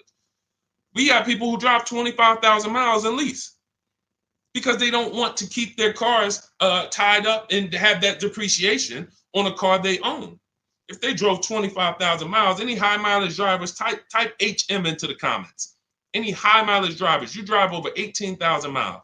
If you bought your car, tied up that money in that car, and depreciated it with high mileage, that car is going to be worthless in 3 years because you put 75,000 miles on it, and then you come back to replace it, and you have 15 grand of negative equity, and you wonder why. You depreciated the car. Meanwhile, when I was at Hyundai, I worked at Hyundai as a manager for 6 weeks. I had a guy who came in, he was dropping off his lease. I learned something incredible. I said, car had 72,000 miles on it. I said, you leased this? He said, yeah, I used to buy. I stopped buying because I would always have negative equity. I only lease now, 25,000 miles a year. I drop it off every 3 years, get me a new one. I'm in sales. I looked at his lease contract and I saw that his payment was less than $200 a month more than what a normal below market lease on that Sonata was. If a normal below market lease was $350, he might have been paying like $550, $525. It wasn't $700. He was paying a couple dollars more, but he could drive 25,000 miles a year, drop that thing off, never have to worry about negative equity. Mileage doesn't stop you from leasing. It's not about how much you drive. It's about how long you're going to keep the car, because a below market lease is how we beat depreciation or long-term ownership. Nothing to do with how much you drive. You pay for the mileage whether you buy or lease. Doesn't matter. Go ahead, Dolan. Keep typing your questions, y'all. We'll get through as many as possible. What's up, Ashley? What's up, Kenyari? What's up, boss babe? Ashley, good to see you. But I made my wife lease a brand new electric Equinox, $350 per month, and no sales tax. The $180 was a 2021 Corolla lease before the chip shortage for $3,000 down. Solid, solid. These are the things that you don't want to get away from until you're ready to keep a car long term.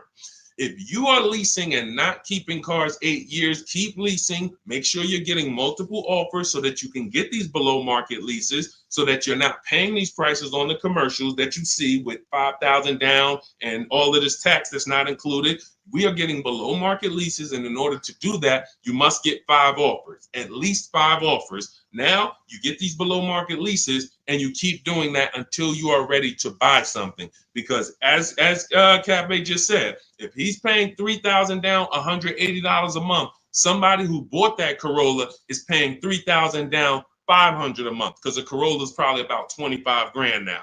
So that's a $500 a month payment with their taxes that they're paying when he's paying $180. This is not, look, for a brand new electric Equinox, he's paying $350 a month. This is someone else who knows how to get great lease deals, whether he's negotiating for them or whether he's calling around getting multiple offers. It doesn't matter. He's getting prices that you are not getting. And that's the prices we get. You want to understand that all prices aren't the same. There's below market price, there's market price, there's above market price. Above market is for the people with no strategy. You just walk in and you sign the deal. You might say no one time, and then the next offer you sign it. Market value is for the negotiators who are trying to feel for the bottom. You don't know where the bottom is, but you say, hey, take $2,000 off, we got a deal. Give me invoice price, we got a deal. You're paying market value. You're not getting anything special because there's hidden money, rebates, incentives that you don't know about. There's markups in the lease contracts, in the money factor, money hidden, you don't know about. And you'll never know about it until you get multiple bids. But below market price is reserved for the people who are shopping multiple dealers. We do it from home, getting multiple offers, and now you're paying $350 a month for a car that other people are paying $600 a month to own. You cannot justify pulling up in the same car and one of you is paying $350, one of you is paying $600. But the one who's paying $600 says, well, I'm going to own this. But by the time you pay it off, you're just going to turn around and get another car and do it all over again. So you never win, ever. It's a bad way to move. Go ahead, Dolan.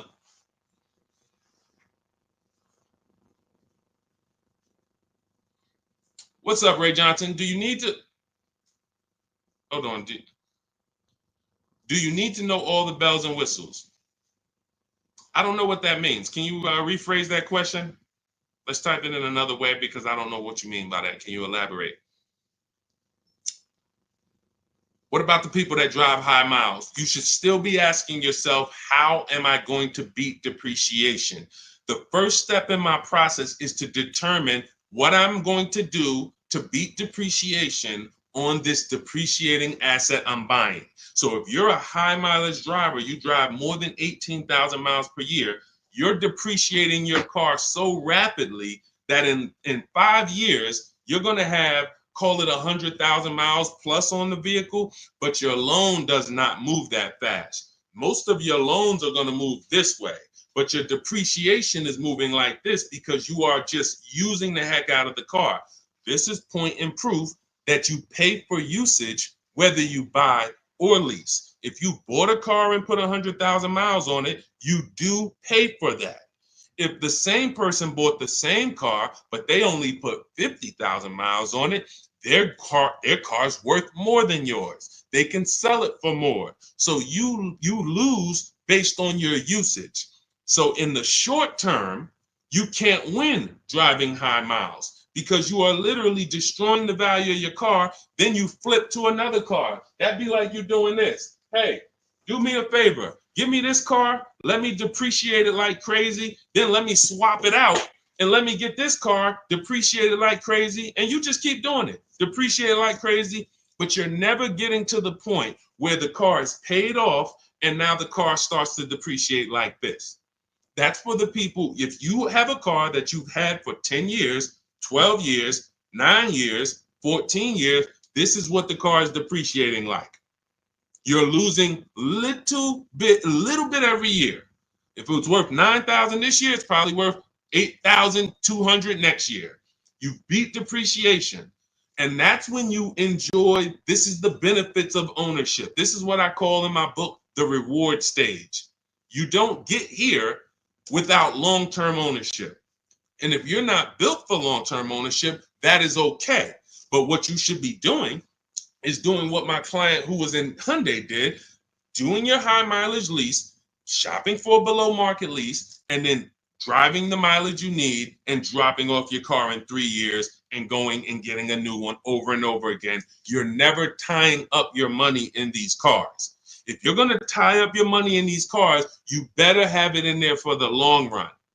If you're going to tie up your money for 5 years in a depreciating asset, you are losing money in depreciation. Like you can't get it back. That's why you're never happy with what the car is worth.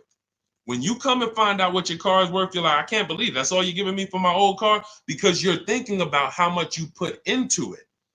Long-term owners like this, those of you who have cars that you kept for 12 years, you're not thinking about the resale value, right? Right or right?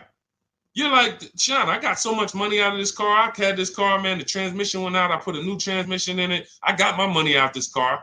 That's the benefit of buying. And if you're not buying, you should be if you're not getting there, you should be shopping for below market leases, never tying up your money in these cars to begin with. It's only two ways. Get out the middle. It's three people: long-term keepers, short-term leasers. Then it's the people that's stuck in the middle. You buy your cars, trade them in. You lease the car, you buy the lease. Stuck in the middle. Go ahead, Dolan. All of this is in my new digital book. If you're like, Deshaun, there's no way I'm going to remember this. You can get my new digital book. It's called Cars from Home, 7 Steps to Saving Time, Money, and Avoiding Dealerships. It's already 5-star rated. Thank you to everyone who has rated and reviewed the book on Goodreads. We appreciate you.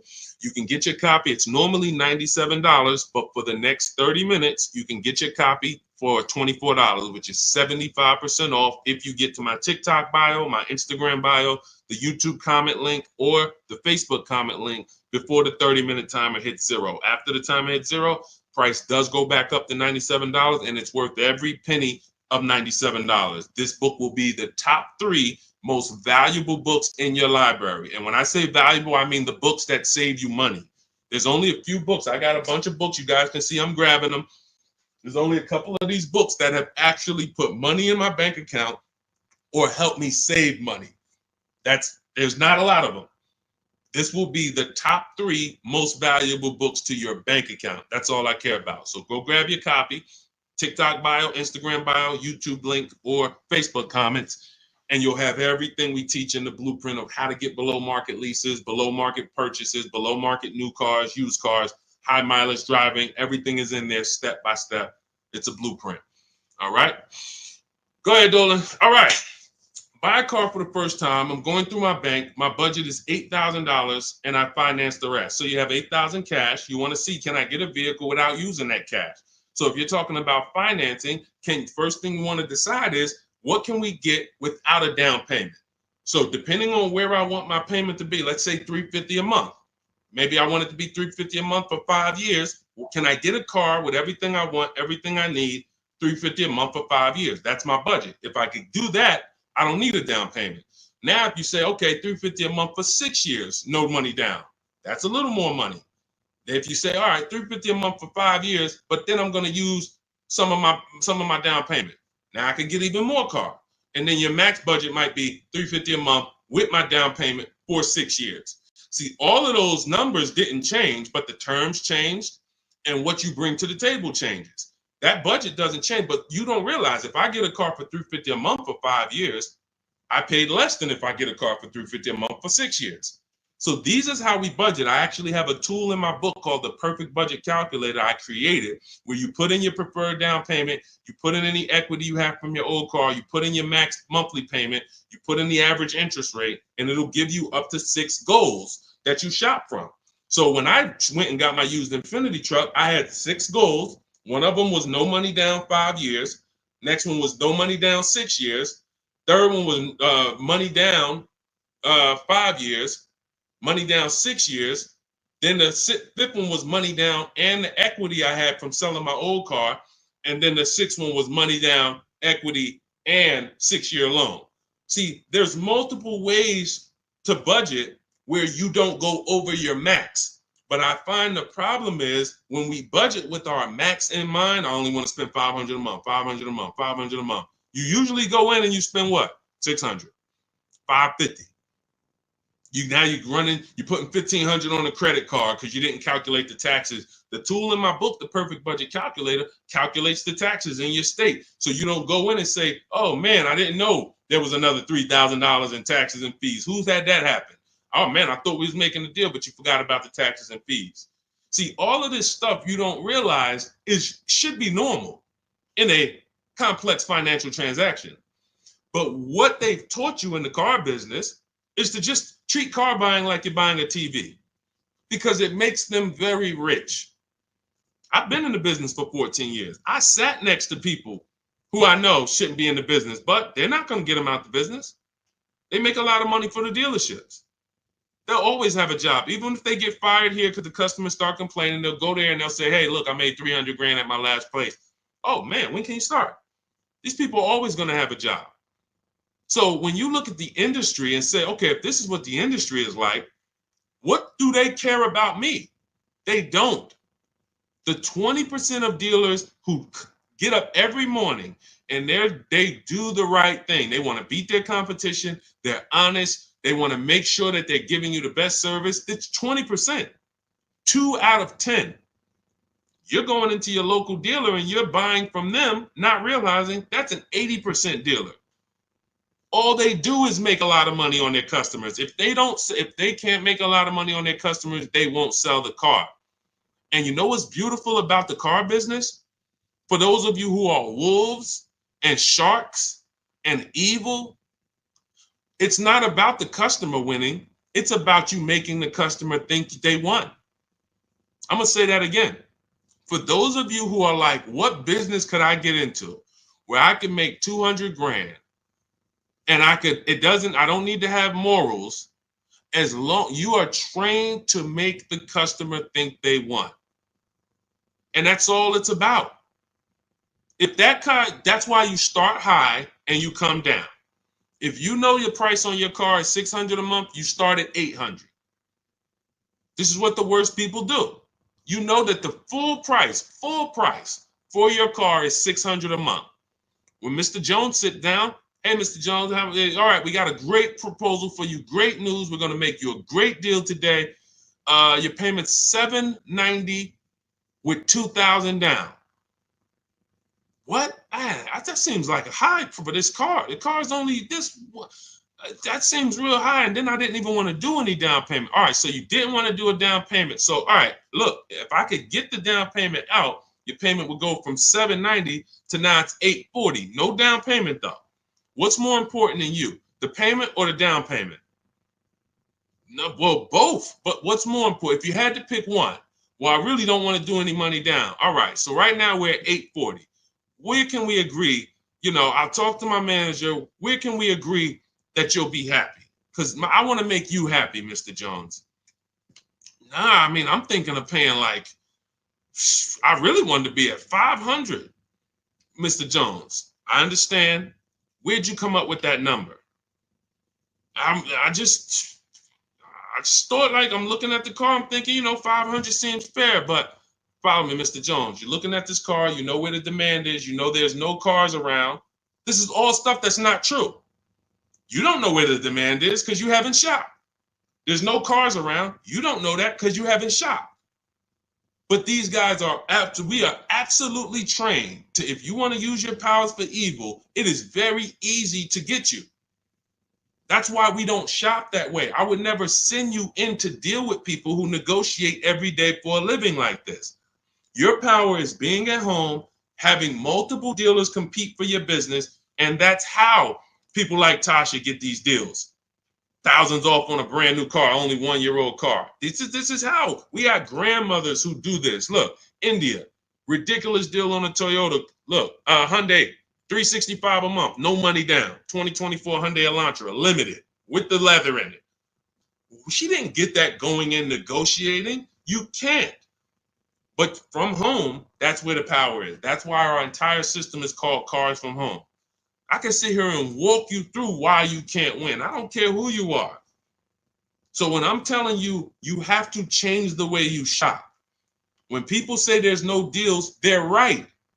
To you, there's no deals. To someone who doesn't have shopping strategy, doesn't know how to put dealers against each other, there are no deals. But to people like us, we've been making deals. Let me show you, Bonita. Let me show you a pandemic deal. When people were out there thinking, no deals, Deshaun, this is so bad. When is the market going to change? Look, Bonita, 2022, she leased her dream vehicle, a 2023 Kia Telluride. She put $600 down, drove off $600 a month. She gave him $600, drove off. No money down lease. People were leasing and buying these vehicles for $10,000 over sticker. I'm not on here to talk to you about hundreds of dollars. What do I care about hundreds of dollars? You think we're on here? You think we're getting together to gather you guys to talk about hundreds of dollars? That doesn't matter to me. Thousands is all we talk about. Every single thing we discuss here is $1,000 mistakes. You not leasing when you should be leasing. $5,000, $7,000 mistakes minimum. You not getting multiple offers on your car. Could be depending on the car, you look at somebody like Kimberly. Kimberly gets $20,000 off her Maserati. $20,000. Sean gets $20,000 off his F-150 Lightning. These are just some of the, look, even somebody like Tiffany, let's take a smaller discount. She gets a Mazda CX-90. She gets $6,500 off. What happens? There are people who got that same car. You won't say, they're not going to say it. They'll never say it. They'll never come on here and say, hey, Deshaun, I got that same car you just showed her get, and I only got $2,000 off. They won't say I overpaid by $4,500 because I didn't know this. But I'm telling you, I know this because I've been working with people around the country. So understand, we're not here to talk small numbers.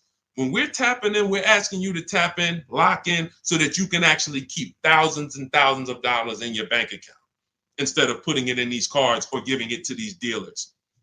That's it. So everything we discuss is out of my new book, Cars from Home, 7 Steps to Saving Time, Money, and Avoiding Dealerships. It's a 7-step process. Doesn't matter whether you're leasing, 7 steps. Doesn't matter if you're buying new, 7 steps. Buying used, 7 steps. You want to sell your leases, which who didn't know you could sell a lease?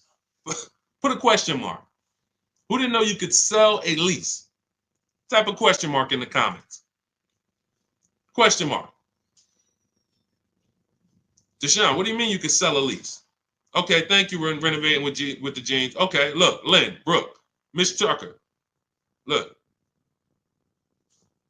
How much has that cost you?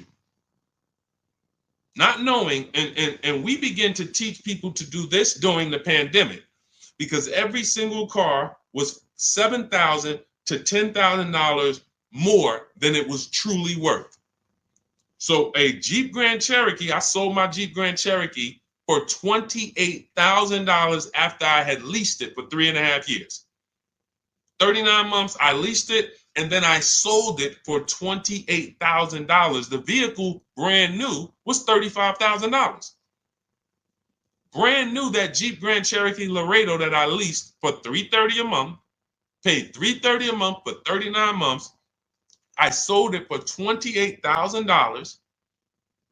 CarMax won the bid, and I put $9,800 in my pocket. I helped my mother sell her lease on her Mazda CX-5 for $10,200 in equity she put in her pocket. Now, those equity numbers don't exist anymore. That was a once-in-a-lifetime seller's market, well, so far in our lifetime. So far.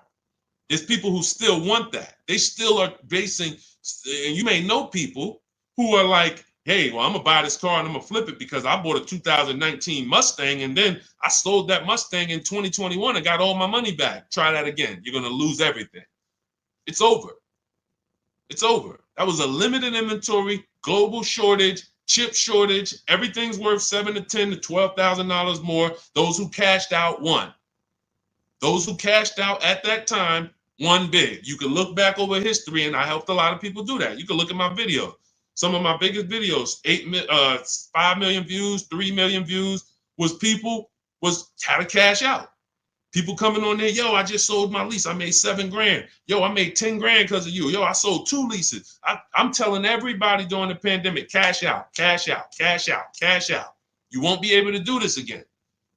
But there's still money to be made if you have equity in your lease. There's still $2,000, $1,700, $3,000, $4,000. Some of you low mileage people who you lease, but you only drive 5,000 miles a year. There's equity there. But you got to know how to get it. You got to know how to get bids. What's the process? And get we get bids from CarMax, Driveway, Carvana, Kelly's Blue Book Instant Cash Offer. What is that strategy alone worth? Just the cash out, just the equity assessment, step 2 in my process is worth. For those of you who trade in cars, that right there, one step out of my 7-step process is going to be worth thousands of dollars to you.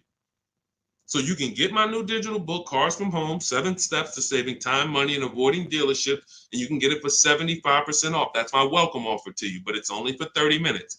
You go to my TikTok bio, my Instagram bio, the YouTube comments, or the Facebook comments, click that link, and get your copy for 75% off. You won't even pay the $97 price. You'll pay $24, but you got to get there before the timer goes to 0, and then it goes back up to $97, which is worth every penny.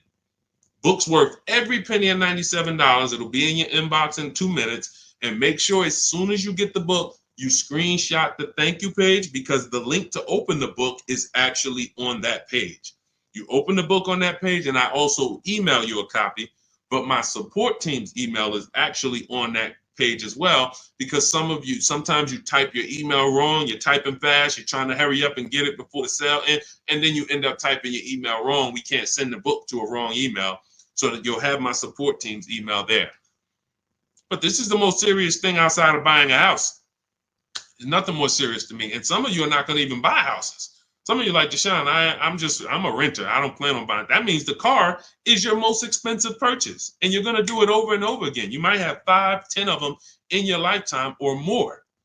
You lose $5,000 on every one because you didn't have strategy. That's a tough gig. That's a tough gig. I wouldn't want to be in that situation, and I'm not going to be. And anyone who's listening to me is not going to be. Go ahead, Dolan. Let's keep the show on the road. Do you need to know all the extras you want? Upgraded sound system items that are not in the base price? Absolutely. Whenever we buy a new car or we shop for a lease, we always build our car. We go on the site because we want to know everything's available, because we don't want to get a car and find out there was an option we wanted that we didn't get. And we also want to know what we can live with and live without. And we want to build our car to come up with an MSRP. So if the car you want the panoramic sunroof, you want the blind spot monitors, which most cars come with now, whatever it is, you need to have an idea of what that's going to cost. So once we build out our car, we determine our car is $42,900 the way we want it. Now, most times we're going to reach out to dealers and they're not going to have the exact car. That's why we always come up with, when we're leasing, we come up with a couple colors. Buying, we don't compromise as much, because this is a car you need to love. You're going to have it for 8+ years. You don't want to compromise on what you want, or be talked into something, or let you convince yourself of getting something, a color you really don't love, because you're buying this car to keep it for the long run. Now, on a lease rather, you can be much more flexible, because in 2.5 years, you're getting ready to shop again. You get a 3-year lease, 2.5 years, 6 months left, it's time to shop again. So we want to make sure we can be more flexible with that. But yes, we want to know how much it's going to cost so that we can start to budget. We always say with a lease, when we build out our car, we take 1.25% and we use that as a gauge of around about what it should cost. So if we're looking at a car that's $42,300, we multiply that by 0.125, and we say, okay, $528, that's a fair below market lease deal. Now, if we can do better than that with bids, we will. If the lease program is not as good, when we get our bids, it might come in at 1.3, 1.4, our best offer. We're going to have more offers than that. If your other offers aren't higher, then you didn't shop the right way. Because when you shop, you should see a $3,000 to $5,000 to $7,000 difference from your best offer to your worst offer. When you get offers the way we teach, you're going to get more market value, below market value, above market value. You're going to see them all. And you're going to be like, wow, I can't believe all these dealers, this their best offer? Yes, they want to sell and make a lot of money. But we don't care about them. I don't focus on the 80%. We're looking for the 20%. So we use this as a gauge to say, all right, this is around about what I think I should be looking at paying, depending on the deal that I get when I actually get my offers. So that's why it's important for us to build the car. Those are all the reasons it's important for us to build the car before we actually go shop for it. Okay? It's a great question. I see you. I'm leasing this year. There you go. If I could get more people to lease, wake up and look. I don't want you leasing if you're keeping your cars 8 or more years. That's the key, because sometimes people will come on the stream, hey, is this all about leasing? No. If you're buying, there's so many things you need to know about getting below market purchases. New cars, used cars, we haven't had those questions come in. People are not really asking questions about used cars and things of that nature, but I'm answering the questions that Dolan puts up that you guys are writing. So when we look at purchasing, there's a ton of questions that we got to look at. Ton of questions. But when it comes to people not keeping their car 8 years, you should be shopping for leases.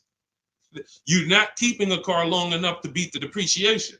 The depreciation's going to kill you, not the loan. Doesn't matter. Loan's okay. You could pay cash. Doesn't matter. The depreciation's going to kill you. That's what you're doing. You're buying a depreciating asset, trying to keep it short term, flip it, and do it again. You can't win.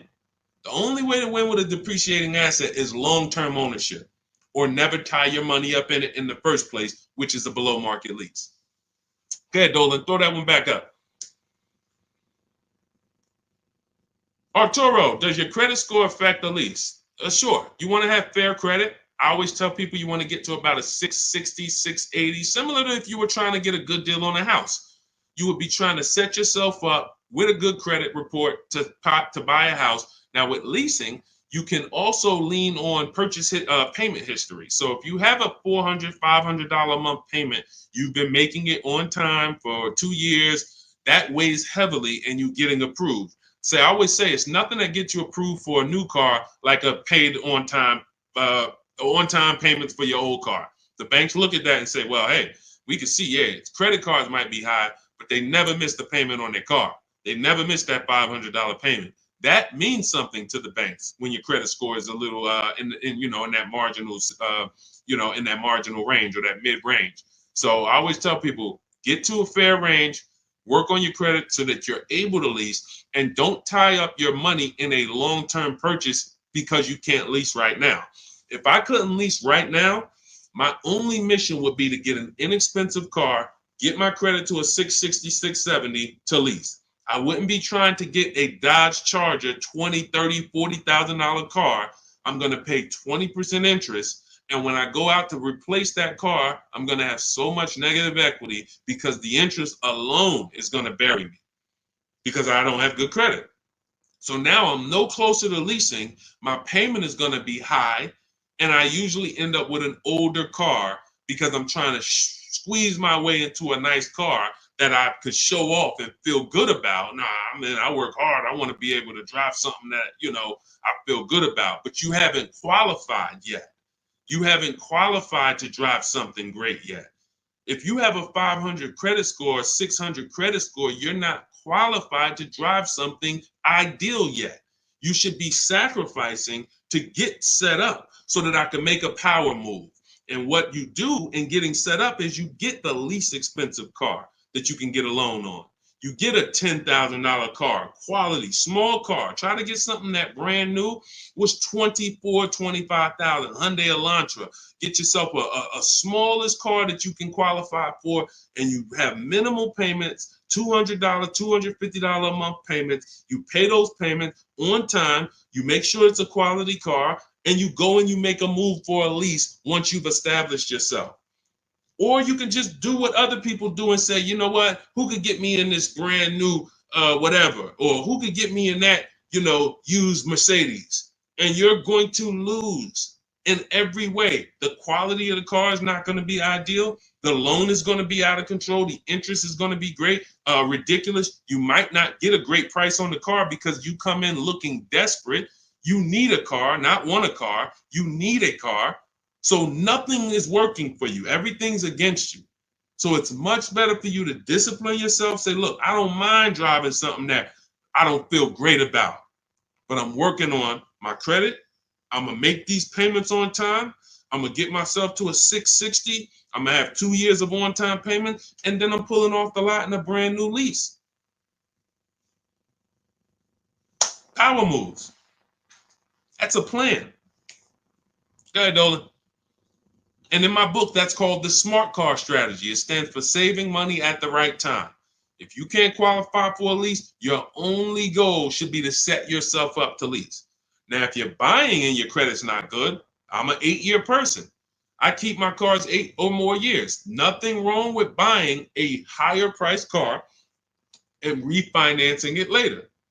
So if you say, hey, I need to get, if you're a long-term person, your goal should be get a great price on the car.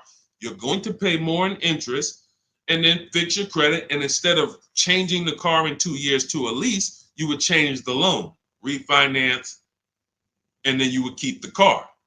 So it's depending on long-term versus short-term is everything. That's why in my book, it is step 1. You need to know from the get-go, am I a long-term person, 8+ years, or not? Because that's going to be the foundation we build on. Everything else comes after that. Karen, thank you for helping with my digital book. I wasn't checking my email. Of course, we want to use cars. So you're just following the multiple marketplace strategy. There's steps before that. And here's what I tell you, guys who have my book, ask yourself, what step am I on? This is what I tell everybody that I work with. Ask, what step am I on? Because if you're doing step 3, but you have not done step 1, that's a clear indicator. Oh man, I haven't done step 1. Step 1 is leasing versus buying. Most important question. How are we beating depreciation? We go into deep. I show you lease scenario, purchase scenario, lease scenario, used car scenario, to make it very clear that if you set out to buy, but you should have leased, can't help you. You're lost. And I talked about that earlier. We ran Zafrina's $579 a month payment versus what a new car would cost her, which would be $900 or $65,000 car. That would have been $1,100. Or a used version was $800. So you can't compare that. If you go out and you get a great deal on a purchase and your payment's $700 a month, then that means that lease payment probably would have been $400 a month. It's no way to, how do I get out of this? You shouldn't have been in it. That's why this is step 1. So what was that question? What was that question? I don't even know how I got on that. Oh, you said I want a used car. Yeah. So so you want to ask yourself, where am I at in the process? Because we're not in the market until step 5. Step 5, we're in the market. That's when we're on our marketplaces, shopping, narrowing it down. We have specific ways we narrow down used cars. This is not just general information that you can find on social media and you Google it, how to buy a used car. Yeah, good luck. That stuff means nothing. Car salespeople are been watching those blog articles for years saying, okay, this is what they're coming to do. Don't tell them you have a trade-in. Okay, good. Stuff has been around for 20 years. What we're doing is we're narrowing it down when we get to step 5, based on title history, service records, accident history. Then we're narrowing it down and we're coming up with our top 5 choices, top 3 to top 5. Then we're verifying who has bogus fees, who put one price online that they're not going to honor. So all of these, this is my top 5 list, but some of these might be fake prices. So we need to verify that. And then we're going to get the new car price to find out what the true discount was. How much was this vehicle brand new? When I bought my Infiniti truck, I narrowed it down to 4 choices. They were all white, between $30,000 and $32,000. Sounds similar. They're not. You're looking at 4 white Infiniti trucks between $30,000 and $32,000. Similar miles, all 2020s. They were 3 years old at the time. Looking at all three, whoa, these vehicles look similar.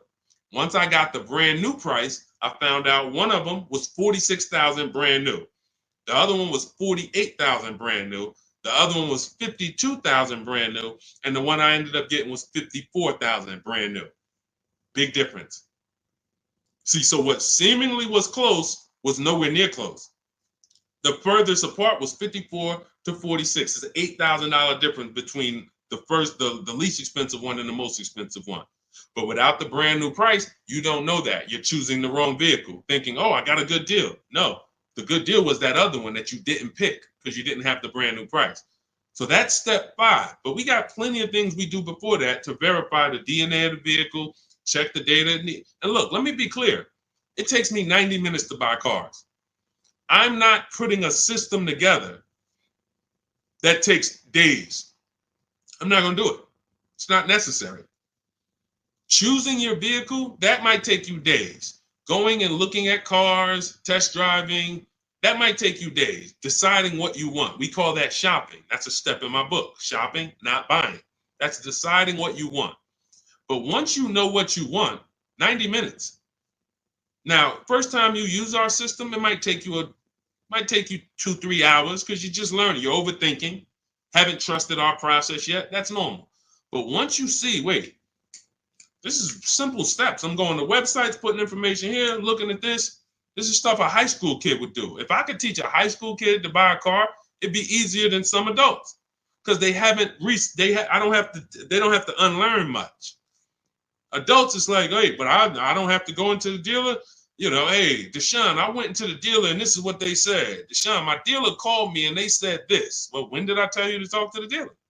I thought you were coming to use our system because you didn't want to talk to the dealers.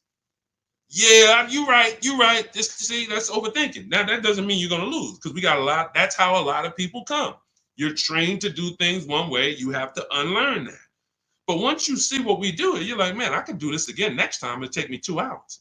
I get any car I want in the country, Bentley, Rolls Royce, Corolla. It's going to take me 90 minutes because I'm using the internet. We're emailing. You know, I'm not getting in my car and driving to a dealer. So that's what we need to focus on. I know you have the book. Make sure you're asking yourself, where am I in the process? Start with step 1, just check them off. Step 7 is delivery. So when you check off delivery, you're done. You got your car. All right. Everything that I'm teaching is in my new book. It's called Cars from Home. It's a digital book. It's called Cars from Home, 7 Steps to Saving Time, Money, and Avoiding Dealerships. You can get your copy for 75% off. It's part of my welcome offer. It's normally $97. But if you get to my TikTok bio, my Instagram bio, the Facebook comments, or the YouTube comments before the 30-minute timer hits 0, you got your copy for 75% off, which is $24. And it'll be in your inbox in 2 minutes. So once the timer hits 0, price does go back up to $97. And it's still worth every penny at $97. Go ahead, Dolan.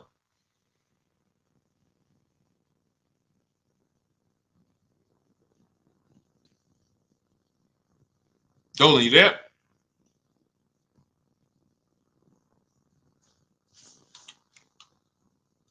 All right. Is it worth buying a BMW or Mercedes brand new or pre-owned certified? That's a matter of budget. As long as you're going to keep the car 8 years, the only difference between a new or used purchase is budget. And if you can afford both, now it's about your values. Do you want a new car because you only buy a new car every 10 years and you're like, man, I'm going to treat myself, I could afford it? Or do you want a pre-owned car because you're like, hey, I want to treat myself, but I could also take a 2 or 3 year old one and I'll be just fine with that. Now, what I always say, if you're going to buy something close to new, 1 or 2 years old, you need to shop the new market first because you might overspend for a 1 or 2 year old vehicle because you don't know what the new market is for a brand new one. So, example, Kimberly saves $20,000 off her Maserati. Sean saves $20,000 off his F-150. Milligan saves $27,000 off her Mercedes-Benz. So when you look at these vehicles, and I show these deals, if you're on YouTube, if you're on YouTube, that's Melissa. If you're on YouTube or Facebook or Instagram, you can see these. You zoom in here, you can see she saved $27,000 off her Mercedes, and some of these vehicles, even with these leases, you'll see people have saved 10 grand, 7 grand. Now, let's take the more dramatic discounts over 10 grand. If you can save over 10 grand on a brand new vehicle, then that means when you go buy a 1-year-old one, what should you be saving? If I know that the new market is 10 grand off, then for a 1-year-old one, I'm looking for about 18 grand off. I'm not looking for 15 grand off. 5 more thousand, I'll get a brand new one. So I need to know what the new market is to know what the used market should be. Now, this is once you get to 3 years old, you don't need to do this because 3-year-old vehicles, there's a lot of options because there's only 2 ways dealers get most cars. They're going to buy them off their customers or buy them from auction, or they're going to buy them after the lease. So 3 ways. Buy them after the lease. Most leases are 3 years. They're going to buy them from their customers. Most people don't trade their cars in 2 years. Or they're going to buy them from auction. And most people are not getting rid of their cars in 1 or 2 years. So you don't have a lot of options to choose from. You have limited competition. And when you have limited competition, you have a high chance of overpaying. But if I shop the brand new market and I see, wait a minute, on this car, brand new, I could get $20,000 off. Now, some of you might say, wow, if I could afford, I'll just get a brand new one. If that's the market, because I didn't know that the discount was going to be that big. But once you see this, okay, I know I can't pay more than on a used one. See, somebody who would buy a 1-year-old F-150 Lightning, truck's normally 70,000, 73,000. So they might look at a 1-year-old one for 55 and be like, wow, that looks good. Thank you, Renovating with the Gene. They might look at it and be like, okay, wait, this is a 1-year-old vehicle and you asking 55,000 for it? That sounds good. Because it's brand new. How much is it brand new? Well, 73 brand new. Whoa, that's a big discount, man. All right, yeah, I ain't gonna even argue with you. Let me get that. Not realizing that the brand new market on that vehicle, the person saved $21,000. So 73, 63, 53. So literally the brand new market on that vehicle was lower than what you just paid for a 1-year-old vehicle. And what's going to happen when you go to resell that vehicle later? You're going to lose because you overpaid by thousands of dollars. So this is so important to understand. People overpay for used cars all the time for a variety of reasons. They don't know what it was originally. What was the original new car price to even know they're getting a good deal on a used one? They don't know what the actual new car, again, this is for the 1 and 2 year people. You got options because somebody asked, hey, should I buy brand new or should I buy pre-owned? That means you probably have the money to afford both. So you might go out and buy a 1 or 2 year old pre-owned. But if you're like Milligan and you bought one of these electric ones, she saved $27,000. If you went in and you bought a 1-year-old one and you got 20 grand off, you might think you won. But she got 27,000 off a brand new one, which means if I saw 27,000 off a brand new one, for a 1-year-old one, I want 35 grand off. I want 38 grand off. The new market for this vehicle is very soft. So that means the 1-year-old market should be very soft. It's an extreme depreciation. Another reason why you don't buy these vehicles. Now, mind you, you know what I didn't mention? The people who paid for this vehicle and didn't get $27,000 off. It's people who are going to see this stream. Again, most of them will never say it. They have this same vehicle that Milligan has. Same $73,000 vehicle. They went in, they negotiated. They said, listen, all right, come on, man, make it 10 grand. 10 grand off. And they went home thinking, hey, honey, you're not going to believe this. Guess how much they took off the truck? How much? 10,000 off. They in there, oh, I won. See something like this? That's why you can't feel for the bottom. Negotiating and feeling for the bottom, wondering, all right, I think I'm at the bottom. That sounds good. You can't win. In fact, I've showed you multiple ways you can lose huge like that, and people are losing like that. You can't feel for the bottom. You don't know what we have. As the dealers, you don't know what rebates I have. You don't know how many incentives I have. You don't know if the manufacturer sent us extra money because we got to move these vehicles. You don't know any of that. You come in and asking for the invoice. All right, invoice on a $73,000 car, 6.5% markup. All right, invoice is 57, and a good salesman's gonna fight you for invoice. They're not gonna just lay down and give you invoice, even if they sitting on 20,000 in rebates. A good salesman is fighting for every dollar of the commission. So you've been, hey, how they gonna fight? They got 20 more thousand. You telling me they got 20,000 in rebates and they gonna fight me for 1,000? Yes, because it's perception. If they take off $10,000 for you in a heartbeat, you might think, wow, you took off 10,000 a little too fast. This is how salespeople are trained. So I'm telling you, the people who believe it, they're gonna win. If you listen to me, you're going to win. If you don't listen, you're gonna keep losing. And when I say losing, I mean, show me your car deals. Show me your car deals. That's all I care about. Sean, I'm gonna do it my way. Okay, show me your car deals. DM me. Sean, I did it my way. How this look? All right, would you bet me $1,000? I can't find a better deal than this. Would you take the bet? I'm looking at your deal. You did it your way. Would you? Yeah, I went in. I negotiated this thing. Okay. Would you bet me $1,000 that I can't find a better deal than this? Oh nah, man. I don't think I want to take that bet. I know you don't, because you don't have confidence that you actually got the below market deal. You might have got the best price from that one dealer. I don't doubt that. But that dealer is an 80% dealer, and his competition would blow this price away. But because you didn't talk to his competition, you never gave his competition an email, you never gave them an opportunity, you don't know that they would have beat this price by $3,000 or $5,000 or $10,000. That's what we do here. That's what Cars from Home is. That's why our system is called Cars from Home. All our deals, 90% of what we do is from home. 90%, and sometimes 100%. Only time we can't do 100% is if a dealer doesn't deliver or we're buying a used car. Used car, we must go to the dealer. We must test drive that. That's our last step in our process before we lock the deal up. We cannot, but we've had tons of people who never left their house. I have a couple of them on here. Delivered the car. Let's see, we got people on here. Leasing process went quick. Sent the email. Anyway, I could pull up a bunch of people who just did. That's simple, because dealers this is 2024. Like, people think Carvana is the only place that delivers cars. There's plenty of dealers, especially the 20%, that'll bring the car right to your doorstep. Look, about 5 days I walked out. Yeah. Anyway, all right. I think we've done enough.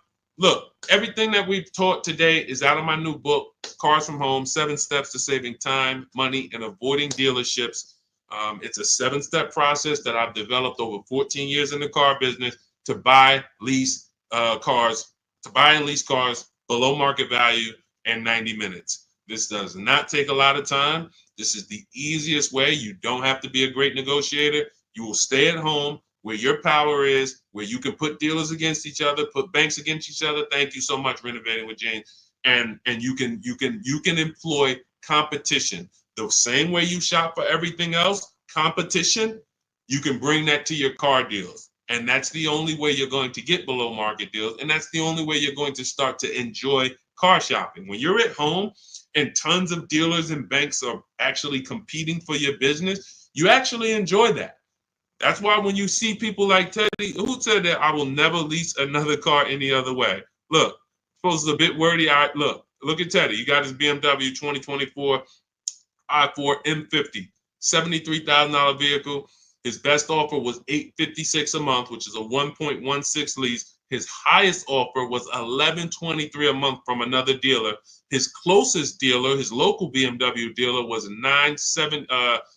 where was it? Look, the dealer closest to me was $986. His closest dealer that he probably drove by and saw the car and said, man, all right, I'm gonna work with them one day, $986 a month. He ends up paying $856, over $130 less than his local dealer. But he did it from home. And he said at the beginning, I will never, I repeat, never lease another vehicle any other way. Now, had he bought the car and got $10,000 off, he would have said, I will never buy a car any other way. The Cars from Home way is how you are in control, how you feel like the prize. And when that 20% dealer wins your business, you feel like you won. You know you won. So, all right, let me get out of here, y'all. Grab your copy as my welcome offer to you of Cars from Home. 7 steps to saving time, money, and avoiding dealerships.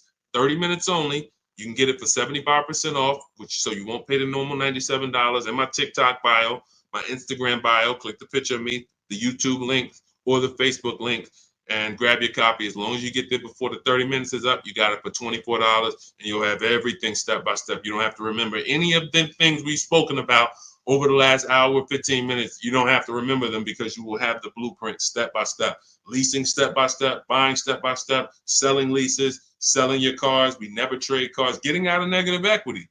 All in there, high mileage driving, everything in my 14 years of experience is in that book. All right, so I look forward to you guys using it. Make sure you send me your success stories. Write me emails when you make your deals. Let's continue to 30 minutes now. It's only available for 30. Now, it's available forever. $97 is the price. Normal price of the book is $97. But for 30 minutes, you can go to my TikTok bio and you can get your copy for $24, which is 75% off. All right. God bless you guys. I'll see you soon. And keep unlearning, keep relearning. Thank you. Thank you.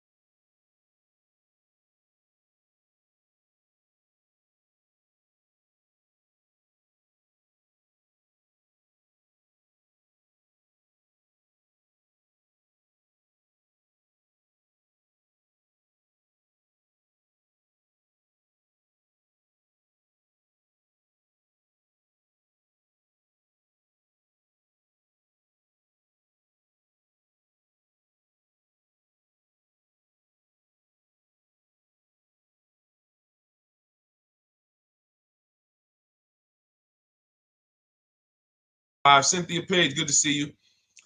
But the first thing I want to do is warn everybody to tell your friends, sell their electric cars. Show them the video. Show them why. Because this guy just said to me, no, I really think electric cars are always going to have their place. What's going on? Good to see you, Isaac. I appreciate you. And could everyone share this broadcast if you're a sharer? I realize everyone's not a sharer, but to the sharers, could you share this broadcast? Shout out to you. Warn your friends that if Donald Trump gets in, he's already said he's going to make sure we could always have gas cars. That's good. I like a gas car. I haven't bought an electric car yet, but a lot of people have. And the minute, automakers do not want to make electric cars. Take it from me. I was in the business for 14 years. They kept dragging their feet. What they did was they made better gas cars. Who remembers the V8 engines? Rest in peace. If you remember the V8 engines, type me. Who remembers the V8 engines? Type V8 if you remember when literally we had V8 engines up and down the road, vroom, vroom, vroom, 400, 500 horsepower engines. Those are a thing of the past for the most part. Why? Because automakers in the last 10 years started using turbochargers. You understand, Just Money? You understand? Started building turbochargers. And what they started doing was saying we can actually make vehicles that are not as hard on the environment. They also will produce similar horsepower and more torque. And we don't have to worry about having these issues with emissions and things of that nature. So they were taking steps to be more economic, more fuel efficient, and better for the environment. Now here comes the mandate to make half of the new cars electric by 2030. It started out as 2035. I don't know when it moved to 2030. The point is 17 million new cars are sold a year. So 17 million new cars sold a year. That's a lot of cars to try to produce electric cars. That's why we got fires. I just asked Joseph Tepte. He saw the video. Who saw the video of the Tesla burning up the guy's house a couple days ago? Charging in his garage, whole house burns down. Why don't they want to make these cars? Too much liability. Too much liability. If they can escape that, They'd love it. They'd love to go back to 2019, not worrying. Let's just make some hybrids and let's make some fuel efficient cars with turbochargers and things of that nature. What does that do for electric cars? The minute Donald Trump gets in, he announces gas cars are here to stay. Don't worry about it. Everyone's electric cars are going to be worthless. Your electric car that was worth 30 is going to be worth 20. You're going to lose 10 grand one day. Legislation changes things. Legislation affects the market. So my mission before election day is to get you to sell your cars. And if you're watching this as a rebroadcast, sell your car.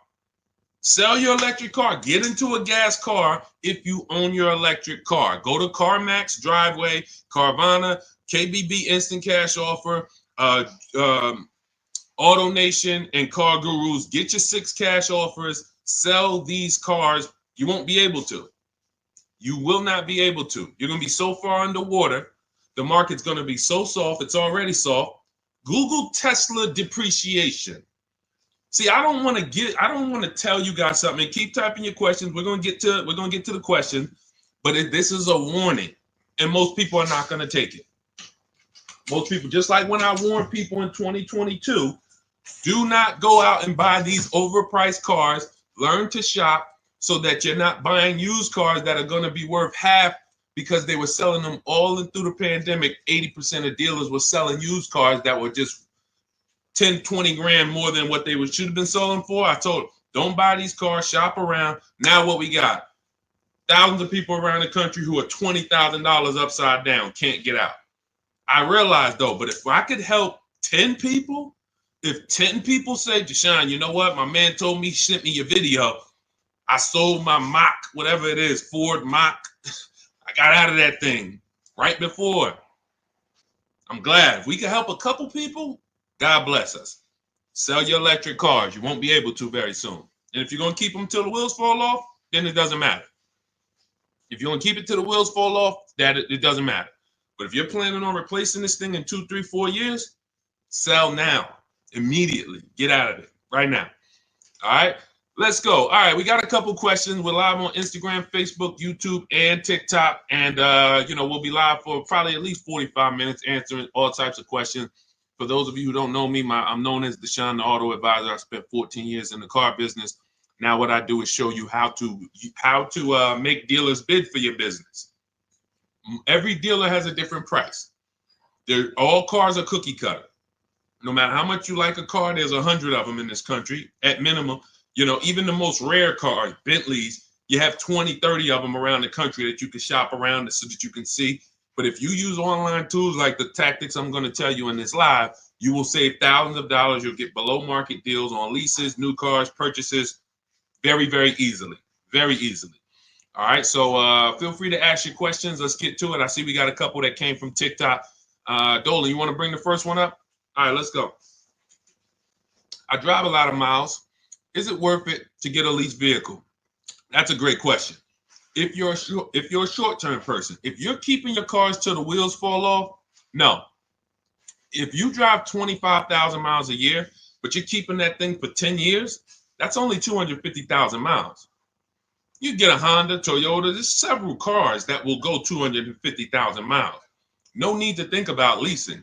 It's all up to if you're going to keep it 8+ years. You do not need to. Who keeps their cars on average more than 8 years? Type me. If you keep your, and listen, some of you who are new here, you may not know how we do here. We use our keyboard.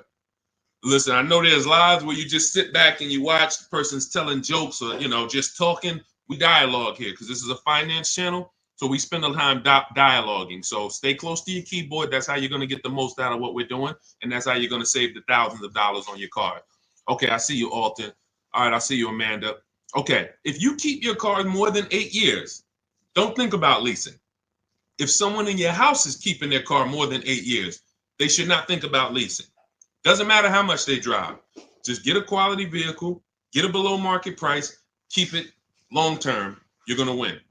If you're not keeping it more than 8 years and you are putting high mileage on your car, you are losing more than anyone because your car is worth less depending on how much you drive. Let's just say you got a car that's worth $30,000 today. You drive average miles. Average miles. What's the car worth in a year? Throw some numbers out, y'all. Throw some numbers out. $30,000 car.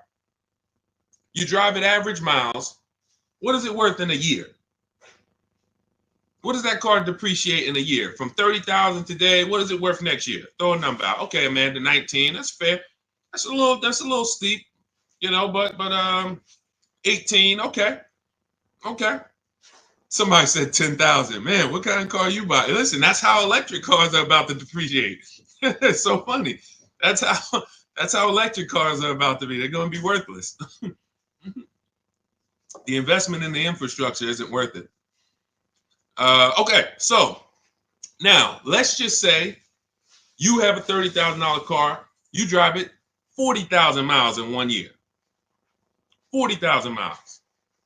Isn't it worth a whole lot less? Yes. So depreciation is what you're thinking about when you're considering when to lease. And what I teach people, this is step one, is if you're not keeping your car 8 years, you're not going to keep it long enough to beat the depreciation. The depreciation is going to kill you. Now, cash buyers understand. All my cash buyers type dollar signs. Dollar signs. Cash buyers understand because they buy a vehicle. If they went to replace it in 3 years, they see what it's worth. They know what they put in. They know what they're getting back. And they're like, oh, this doesn't make sense. Payment buyers, they don't. Because all you really care about is payment. So they manipulate payments on you, stretch the loan out, 6-year loan, 7-year loan. You don't see how much you lost, and that's why you think you won. But in depreciation, cash buyers will always see how much their vehicle has depreciated. So how do we avoid it? Below market leases. In the short term, if you are not keeping your car long enough to let the depreciation cool off, then you should be shopping for a below market lease. Now, let me show you what a below market lease looks like because you may have never seen one. I'm sure you've seen lease commercials, 3,000 down, 4,000 down, plus tax, all of this. But this is what a below market lease looks like.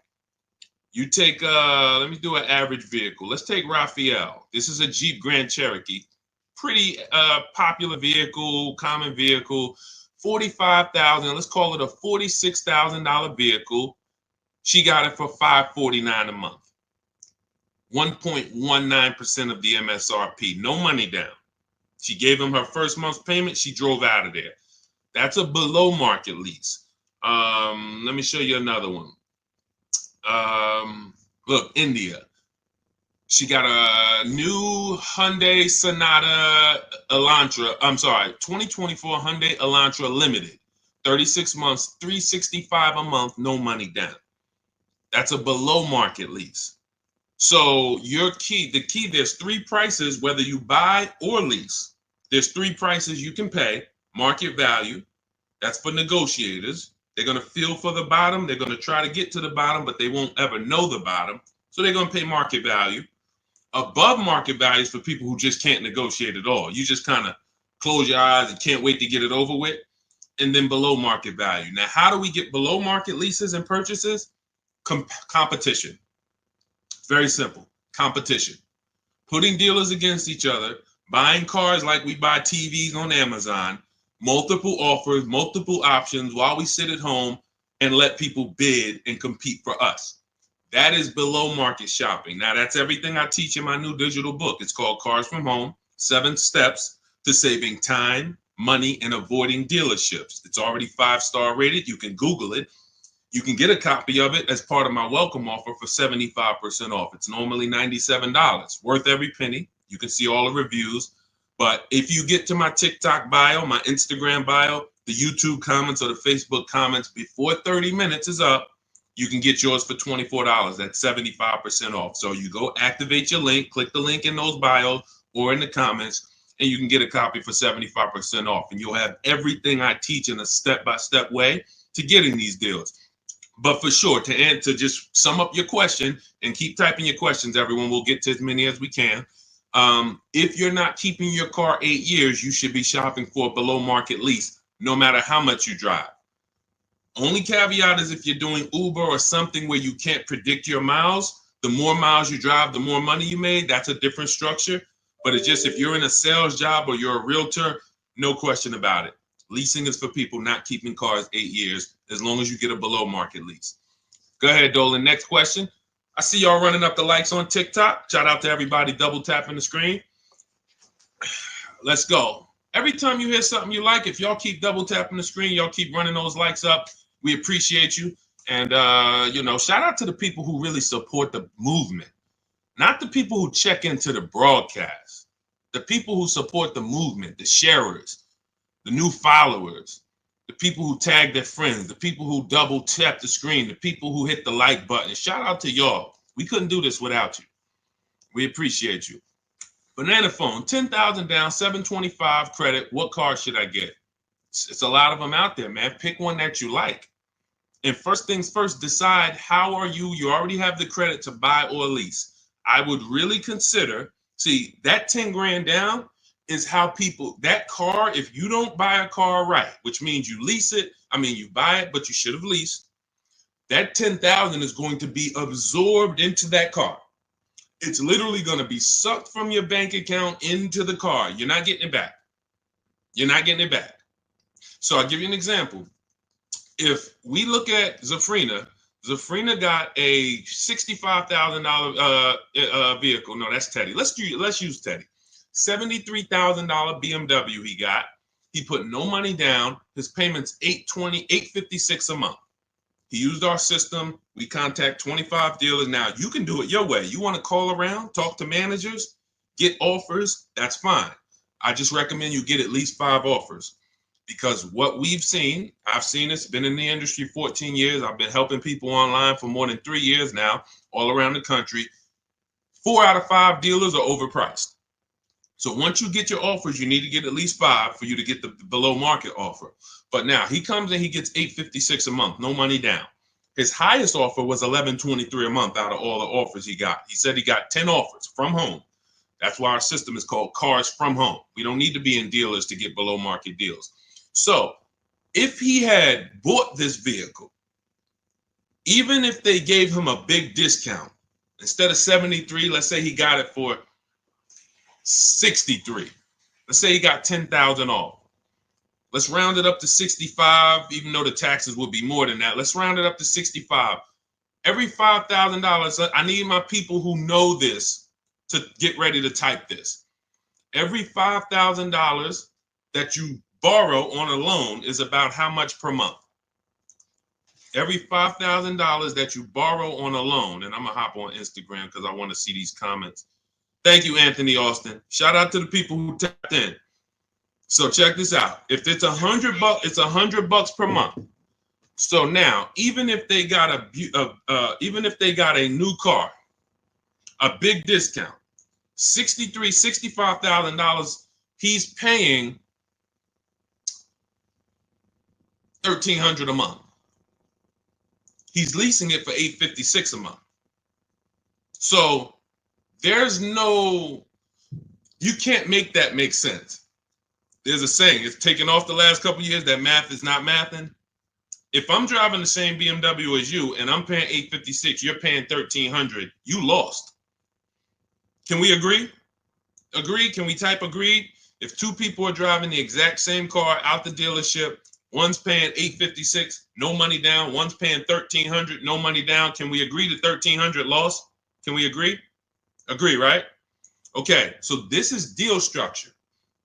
This is deal structure. Now, mind you, think of the scenario I just used. $73,000 vehicle, he got $10,000 off of it. That would be a good discount. I think anybody would feel good if that was the below market offer on a BMW, 10 grand off. I think anyone would feel good, man. I saved 10 grand off this thing, but you still lost. You're paying $1,300 a month for 5 years. This person paying $856 a month because you structured your deal incorrectly. You put it on the wrong foundation. Now, if you're going to keep the BMW till the wheels fall off, then buy it. Pay the $1,300, pay the thing off, and then you got a BMW that's paid off. You can keep it for 8, 9, 10 years.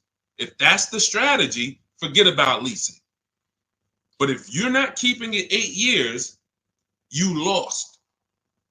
So the biggest thing, Banana Phone, Before you think about, oh, let me go get a car, I got great credit and I got 10 grand down, you're going to walk into a dealer, they're going to see you just like blood and sharks looking at blood coming to the ocean. Hey, look at this guy. And you got 10 grand? I want to get all of it. I'm going to get everything out of your bank account I can in the shortest amount of time I can. So instead of you doing that, you slow down. Decide, am I keeping this next car 8 years? If not, I should be shopping for a below market lease on whatever I want. And take the time to go look at cars. Take the time to go look at cars. Go test drive cars. You're about to go spend, you're about to make a 5-figure decision. Don't make that decision in a rush. Who'll go into the mall and let them rush them? I wish I would go into the mall to spend $30,000 and they rushing me. Hey, we close in a couple, come on now. So, that's why we're different. You go and test drive these cars. The only thing you want to do on our test drive process is test drive and leave. Get the card. Thanks a lot. Leave. Thank you. Leave. We never talk numbers in the dealership. So if you want a step-by-step process of how we do this, you can grab my new digital book, 75% off. It's called Cars from Home, 7 Steps to Saving Time, Money, and Avoiding Dealerships. Everything in there about below market leases, below market purchases, below market used cars is in there in a step-by-step way. But the first thing you want to do is ask yourself, how many years am I keeping this next car? If it's not 8, you should be shopping for below market leases, or somebody's going to get all that 10 grand out of your bank account. It's going to go into theirs. Go ahead, Dolan. Next question. Keep typing, y'all. We'll get to as many as we can. Shout out to the people on Instagram. Shout out to the people on every platform that's tapped in. Shout out to the sharers. Thank you to everybody who shares the broadcast with somebody. We cannot do this without you, and we appreciate you. Let's go. When should I tell them about the GM Family First discount? As soon as you're getting your offers. As soon as you're getting your offers. Now, let me tell you something about the people who have GM Family, X-Plan Ford, Mercedes Fleet, any special pricing where you think it's going to eliminate you needing to shop around. You're going to leave big money on the table because 4 out of 5 dealers are going to lie. That's just what we know. Not just because I'm not saying that because I was in the business. I'm saying that because I have people all around the country who we shop together. So we have real-time data to show 4 out of 5 dealers on average is going to lie. They're not going to give you the GM price. If they give you the GM price, they're not going to give you any rebates they may have because they'll love for you to come in. That's why when you come in and say, hey, get me to the invoice price, we got a deal. Love it. You didn't know I got $3,000 in rebates. Just get them the invoice price, show them the invoice, write it up, deliver the car. Love it. So what you need to do is you need to shop around, get multiple offers, tell everyone who you're getting an offer from, you're a GM supplier or GM family, and then look at the offers while they're in front of you, while you're at home. Because you cannot depend on someone to say, here's the GM price. What other offers? What if there's $5,000 rebates? What if there's $1,000? They're not, if you didn't ask for that, they're not going to volunteer it. So when you're at home, you sit down, we contact 25 dealers. In my book, I have a system where I teach you how to go online, contact 25 dealers in 20 minutes using my email scripts, and you're going to get 5 offers in about 48 hours. It's constant. It's a system. It's the McDonald's system of car buying. Now, if you want to do it your way, you call around. What I'm telling you is get 5 offers because that's the only way you're going to prove to yourself that dealers are overpriced and you need to get 5 offers. See, like we said about Teddy's deal, his best offer on his BMW is $856. His worst offer is $1,100 plus. That was a dealership consciously wrote, hey, Teddy, that's our best offer, man. $1,100 plus a month, which means they ain't worried about selling that car to Teddy. Somebody else walks into the dealership and wants that BMW, they're going to sell it to them for $1,100. They'd rather not sell it to Teddy because they know someone's going to pay us $1,100 for this BMW. Unfortunately, some person who doesn't know what they're doing, they'll call him a sucker. Some sucker's going to come in here and pay this. This is our price. We don't care if Teddy doesn't want to take it. No problem. Someone else is going to pay it. So this is why we must shop around, because you don't know if you're dealing with what we call an 80% dealer, which are overpriced, no matter how much you negotiate, or are you dealing with a 20% dealer? The only way we know that is by looking at all their offers, getting at least 5, and then picking the below market offer. Okay? All of this is in my digital book if you want the blueprint. It's called Cars from Home. You can Google it. 7 steps of saving time, money, and avoiding dealerships. It's already 5-star rated. Thank you to everyone who's reviewed it. And as part of my welcome offer, you can get yours for 75% off. In my TikTok bio, click that link, the Instagram bio, the YouTube comments, or the Facebook comments, and you'll have it in your inbox in about 2-3 minutes. You'll have a permanent blueprint for how to get these below market deals from home. You won't be spending more than 20-30 minutes in a car dealership. And we never talk numbers in a dealership, ever, ever. Never talk numbers. You need to have a deal by the time you get to the dealership. If you're talking numbers trying to get a deal in the dealership, that's never what we teach. We never do it. You have no leverage there. The car dealer has all the leverage, and you're emotional. No matter how much you try not to be emotional, the car is next to you, it's outside, you're emotional, and that's all going to work against you. Go ahead, Dolan. Keep typing your questions, y'all. We'll get to as many as we can. What is a below market lease? 3 prices. Above market value, below market value, market value. What are average people paying? That's not a deal. If you walked into anything, anywhere, and you paid what most people pay or the average price paid, it's not a deal. It's average.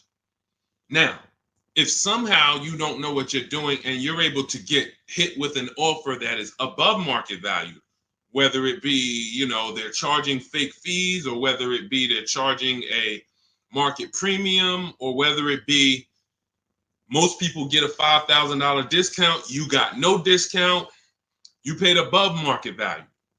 But below market value is you see all the prices, you see the above market prices, you see the market value prices, you see the below market value prices, and then you pick the below market value. On a used car, there's a range. If I'm looking for a 2019 Honda Accord, there's a $5,000 to $7,000 range people are paying for this vehicle. Same car, similar miles. There's a $5,000 to $7,000 difference. And what we do with used cars is we actually get the brand new price, and that's what really helps us to get the below market value. I was shopping for a used Infiniti. I bought an Infiniti truck almost 2 years ago. 4 white ones I was looking at.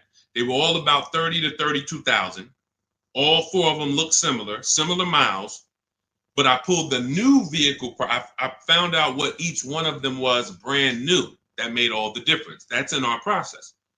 Once I found out what they were brand new, I found out one was 46, one was 48, one was 52, and the one I ended up getting was 54,500. Special edition, cameras all around, all types of stuff in it that the other ones didn't have, but they were asking a similar price, below market. So for that, there's steps to get below market pricing. Below market doesn't happen because you want it to happen. Below market value leases, purchases, they're reserved for people with strategy and people who employ competition. You don't get below market deals by negotiating for them. It's competition. Looking at all the competition, you make your decision. You're probably getting below market deals on your TVs you buy, because you're going to go to Amazon, Walmart, Best Buy. You're not going to, but don't you see, whenever we buy these TVs online, don't we see higher priced TVs? Right? Right? Who's bought a TV in the last couple years? Say last 5-7 years, since Amazon has been it's been bigger longer than that, but who's bought a TV? A lot of people, right? Like, okay, we got a lot of people who bought a TV. When you got your price, didn't you see other TVs that were $200, $300, $400, $500 more? Someone's buying them. Someone's buying them. You go into Walmart, you see TVs that are lined up that are a whole lot more. Man, these TVs overpriced. Someone's buying them. So that, especially with cars, though. And that's why you have to prove to yourself what below market deals is by shopping the market. And, we feel we have the best system to do that because we've helped more people do it than anyone. There's no one who has an official system for putting dealers against each other and creating competition like what we do, the Cars from Home system, be it in my book, be it in my coaching program. Depends on how you like to learn, but all that info is in my bio. For those who want to know about my coaching program, where you want videos and you want to work with me directly, you can go to shopwithdeshaun.com, or you can go to my bios there. I don't care how you do it. And I'm going to continually say this. I don't care if you don't do anything, if you don't do it my way. But if you call around and you get multiple offers and you want to talk to dealers, I don't care. My biggest thing is you pay below market value. That's all I care about. I'm just going to give you my options on if you want to do it my way without talking to dealers. Here you go. But the biggest thing is do it. Okay? Go ahead, Dolan. Shoot the next one up. Let's go. Keep typing your questions. EHH, good to see you. Bernie Watt, shout out to the people checking in on TikTok. I see you, Nans. Good to see you. Good to see you, Michelle, 423. High mileage driver, limousine service. Should I do a used car lease? Not really used car leases out there. You're going to see people have tried it. Lexus tried it. BMW tried it. But we can't employ competition because there's not a lot of options. You're going to find that in a lot of cases, used car leases can be, they're made up prices. It's tough. It's hard to know if you're overpaying. But if you do find one, it's worth considering. But again, I'm not going to make a deal without having other offers. So 99 times out of 100, leases are brand new cars. And I don't want to assume anyone knows that. So that's a good question. Leases are brand new cars. That's another benefit of leasing. You're driving brand new cars. You're the first owner. Brand new car smell you're getting every 3 years, and you're paying cents on the dollar compared to what people are paying to purchase them, as long as you're getting below market leases. So if you know how much you're going to drive, I will be leasing. If you know I'm going to drive 25,000 miles a year, I'm going to drive 20,000 miles a year, in most cases, then I would be leasing. Now, if you go below that, you could always sell the lease. I know some of you don't know about, most of you probably don't know you could sell leases. We've been doing it for 3-4 years. It's always been allowed. But, during the pandemic, I saw the opportunity for us to make thousands of dollars selling our leases, and made lots of videos about how to sell leases. And a lot of people came and sold their leases when the market was hot and high. And some people made $7,000, $10,000, $12,000, $15,000 selling their leases. So although values are not that high, we still do a check before we return our lease. So if you're under miles, or for those of you who you only drive 5,000 miles a year, the minimum lease might be 10. You're just going to sell that lease at the end and make money on it. So, this is all in my book. That's step 2. We call that the equity assessment. We never return a lease without doing an equity assessment to find out if the market value we could sell it for is actually higher than the payoff amount. So, but yeah, what I would do is I would spend the time considering, can I plan my mileage? Can I predict it? Now, let's say you can't. Let's say you're like, Deshaun, you know what? Some years I'm going to do 20,000 miles. Some year I'll do 40. Then I wouldn't tell you to lease. I would tell you to make sure that your loan, I want you to forecast. See, with a depreciating asset, what the people who learn from me, you're learning to forecast. You must forecast with a depreciating asset because you lose in the short term. When you buy it, you lose. So if you went to buy a stock and they said the stock's going to drop in the short term, but in the long term, it'll come back. In the long term, it actually makes then picture you trying to buy them and flip them in 2, 3, 4 years. You're going to just lose money, lose money, lose money. That's what people do when they buy cars that they only plan to keep for 4, 5, 6 years. You're losing in the short term. The depreciation is killing you, and it's killing your finances. So now you forecast out, how long am I going to keep this car, this limousine? You might say, all right, 4 years, I'm going to turn it. Your loan shouldn't be more than that. You should always, and this is for Uber drivers, Turo drivers, people who can't predict their mileage, always plan to take a loan that by the time you go to replace the car's paid off. Because what a lot of you are doing is you're taking regular loans, like average people like us, 5-year, 6-year loans. But you're not an average person. You're running a business. When you take a 6-year loan as an Uber driver, and you look up in 3 years and you have 120,000 miles on your car, now you're like, okay, I think I want to replace this next year. I'm going to get me a new one. Now you're going to have 150,000 miles. Problem is your loan is still $10, $12, $15,000 that you're going to owe. So you pushed your losses to the back. You looked at the monthly payment. If you'd have just took a 2-year shorter loan, 4-year loan instead, yeah, but the payment's going to be $700 instead of $500. Okay, $200 more a month, but 4 years you have no negative equity. Not only do you not have negative equity, you got an asset that you could probably sell for $5 grand, $6 grand. Instead of, oh man, all right, yeah, my payment was $200 a month less, but then when I go to replace the car, I got 15,000 negative equity. So you're jumping over dollars to keep the pennies. That's what you're doing. So your loan should match the time where you're going to replace your inventory. Okay? Good rule of thumb. Go ahead, Dolan. Next question. Carla, thank you for sharing. I see you. Shout out to the sharers. Shout out to everybody running the likes up on TikTok. Appreciate y'all. It's just good. I just want to show my appreciation to the people who help move this broadcast forward and help us spread this message. We can't do it without you. That's all I want to just say. Go ahead.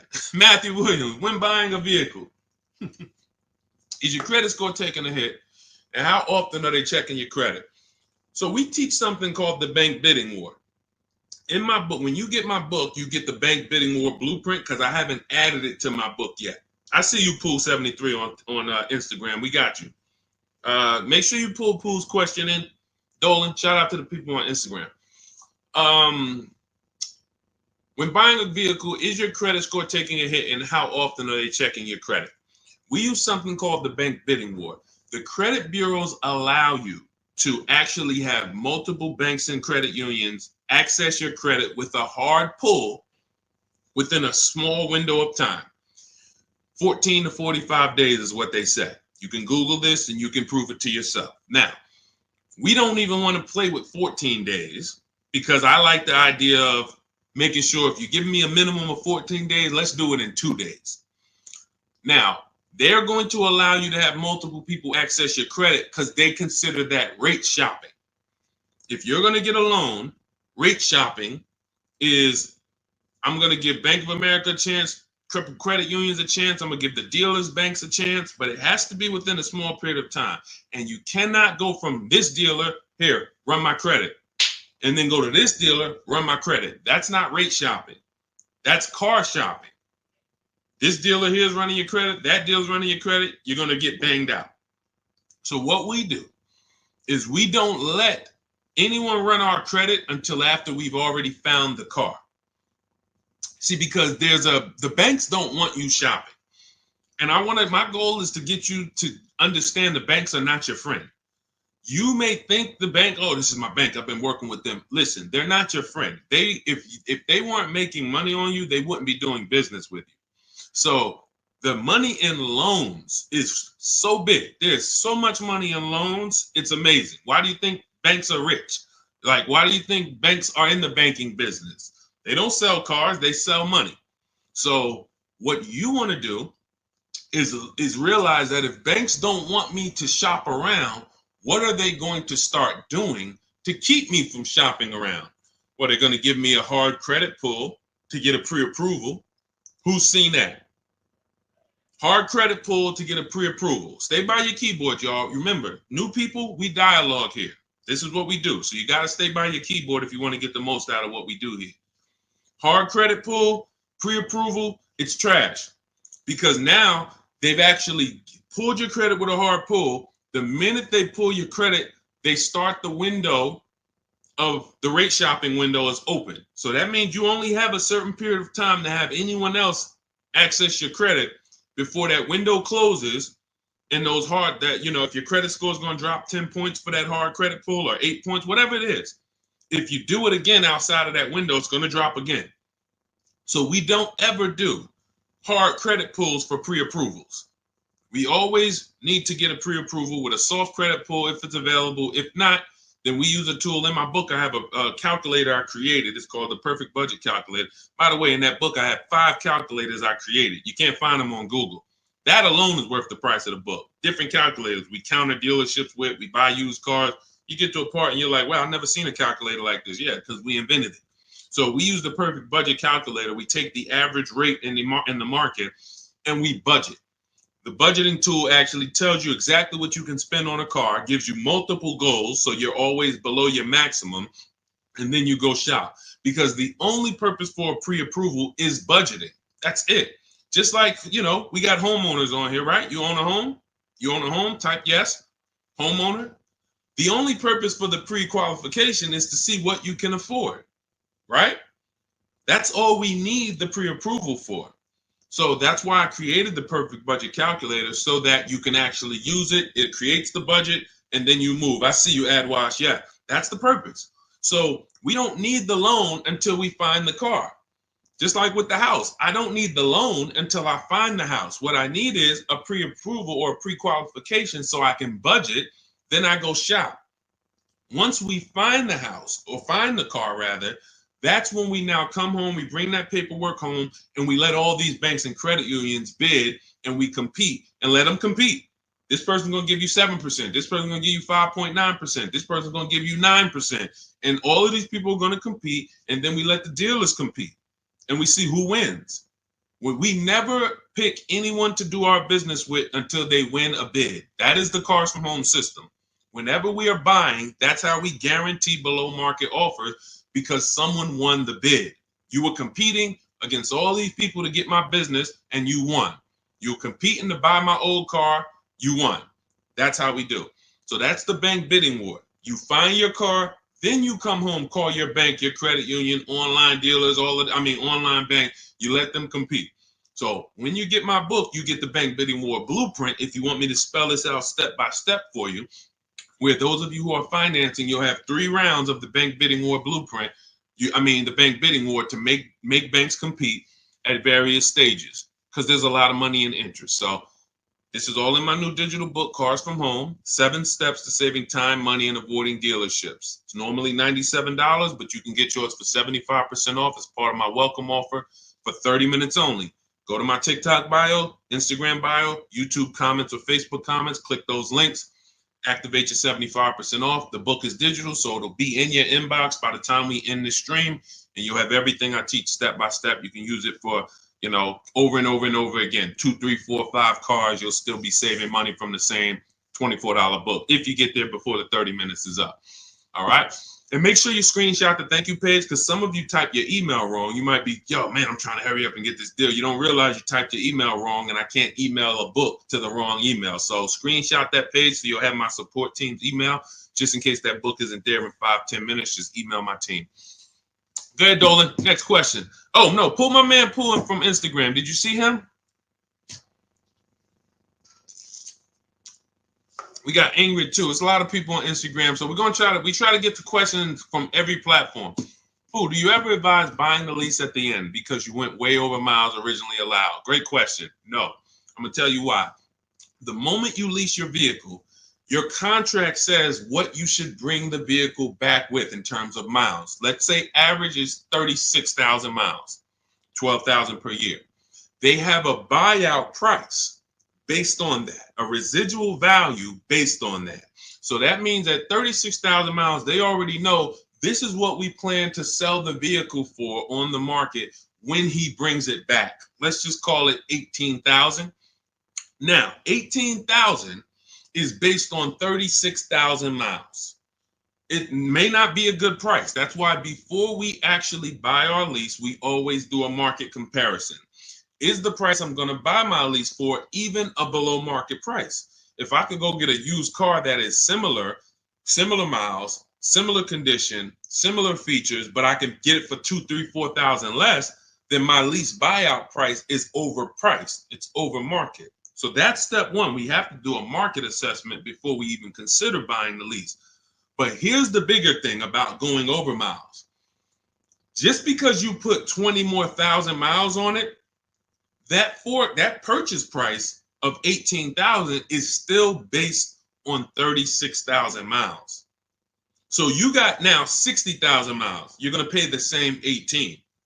You can't go to them and say, well, I got 60,000 miles. Can you lower that to like 14? No.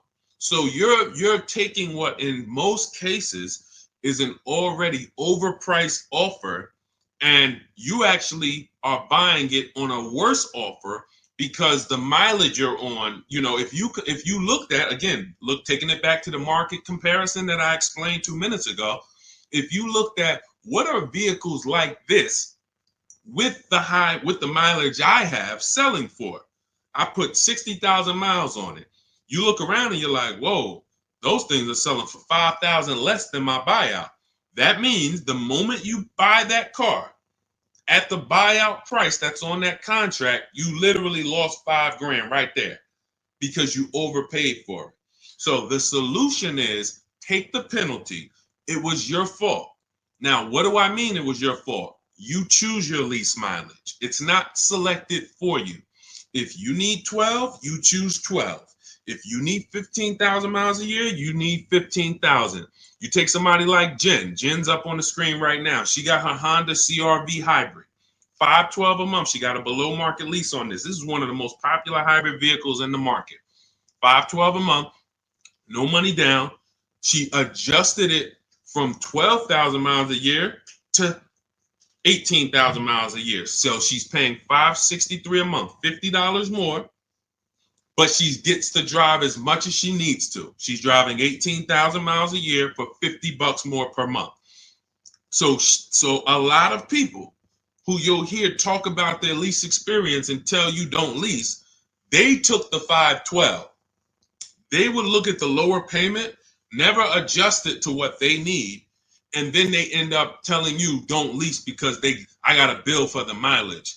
No, you got a bill for the mileage because you signed a contract.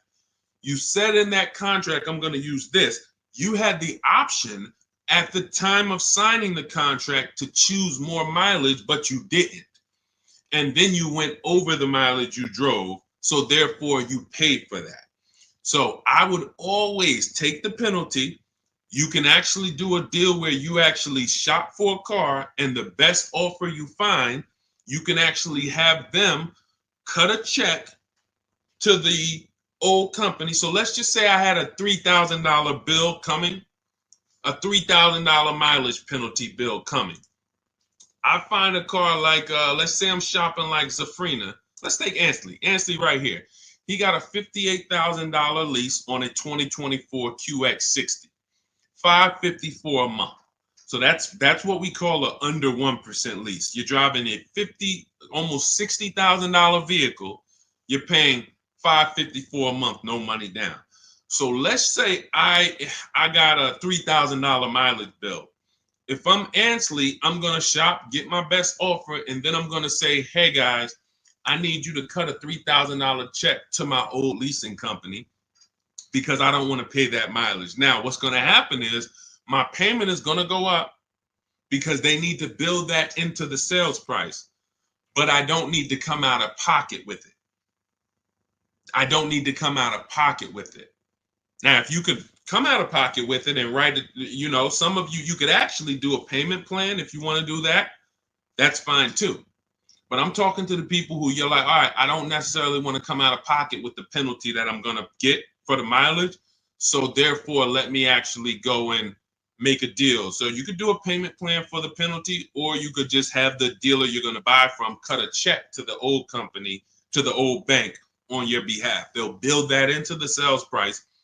But you shop for your best deal first. Before you do any of this, you always shop for your best deal, identify the 20% dealer, and then work with that dealer on structuring, hey, how much would it cost me to just have you? How much would it raise my payment for you to cut the check to them? Okay. And also, we do an equity assessment, Pooh. Step 2 in my book. Call your leasing company, find out what your payoff is. Go to our 6 sites, not our 6 sites. Go to these 6 sites we get offers from: Carvana, Driveway, Kelly's Blue Book, Instant Cash, CarMax, Car Gurus, and AutoNation. Maybe you can sell the car and come out with a lower penalty based on selling the car. Because if you sell the lease, there's no penalty. So, but if you could sell it for 20, but you owe 21, then you just cover the difference and you pay the 1,000. So again, this is how we work with people. There's a reason people work with me. I'm not just a regular guy, and thank God I spent a lot of time learning this business, and I spent a lot of time in dealerships people can't work at. That's really the fact. A lot of the dealers, when I went to Mercedes, Ray Katina, If I hadn't worked at Ray Cattina, I wouldn't know this. I went from being a GM salesman to Ray Cattina said, listen, if you're going to work here, we don't have finance managers. You're going to be the finance manager. You're going to have to get the customers approved. You're going to have to understand the rates residuals. This is stuff I didn't do at GM. And so I thank God that was a blessing for me to start my career with Mercedes at Ray Cattina. Yankee Stadium, top 3 dealers in the country. So when car salesmen hear me talk, it's like, they don't understand it. And I get it. They're not trained the way I was trained. They didn't work where I worked. They were trained to just go get the numbers from the manager. That's why I could explain this from a financial standpoint. And this is what we do.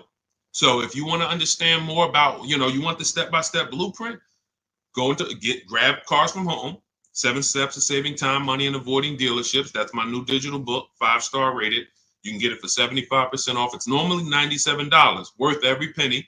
But as my welcome offer to you, you can get it for $24, 75% off if you get to my TikTok bio, Instagram bio, YouTube comments, or Facebook comments before 30 minutes is up.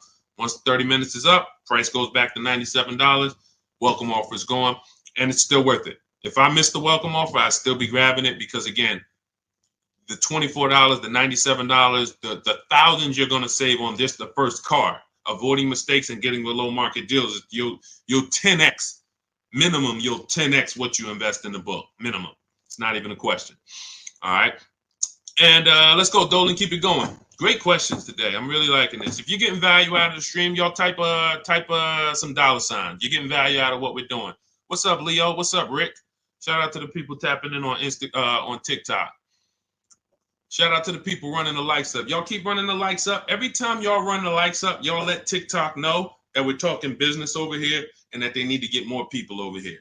So every time you tap the screen, some of you like, how do we run the likes up, Deshaun? Just double tap the screen. Just double tap the screen. Yeah, shout out to everybody who is supporting the broadcast. Let's go. Go ahead. All right, and you know what? And I usually look, and here's the thing. I'm going to tell y'all this, and I just thought of this. I'm going to give and prioritize answering questions from the platforms that are the most engaged. Because I see we got people on every platform, YouTube, Facebook, Instagram, TikTok. People not engaged and they're not, look, I see a lot of people on Instagram commenting, liking, sharing. I see a lot of people here. Dolan, when we see the question, when we see people engaged, because people be sitting back on the, playing video games and got us on the same time. We got to give our attention to the people who like, yo, let's go. We over here. Thank you, Big Mike. Shout out to the sheriffs. I see you on TikTok. Go ahead, Dolan. All right, here we go. When you lease, can you only deal with that dealership? Well, we never lease without a dealer winning the bid. So I want you to think about it like this. Whatever car you choose and you want to lease, that dealer, that car, is all around the country, sprinkled all around the country. That dealer might have more than one, but in the state alone, there might be 10, 15, depends on the car. Now, when you look at the car, do you have to realize it's like when you go into the store and you're looking at spaghetti sauce. You go in the ShopRite, spaghetti sauce is $4.99. You go into Pathmark, it might be $6.99. You go into Stop and Shop, it might be $5.99. The exact same brand, same product, but it's a different price. You go on Walmart.com, you see it's on sale today for $2.99. Different prices at different places. So you don't have to service from there.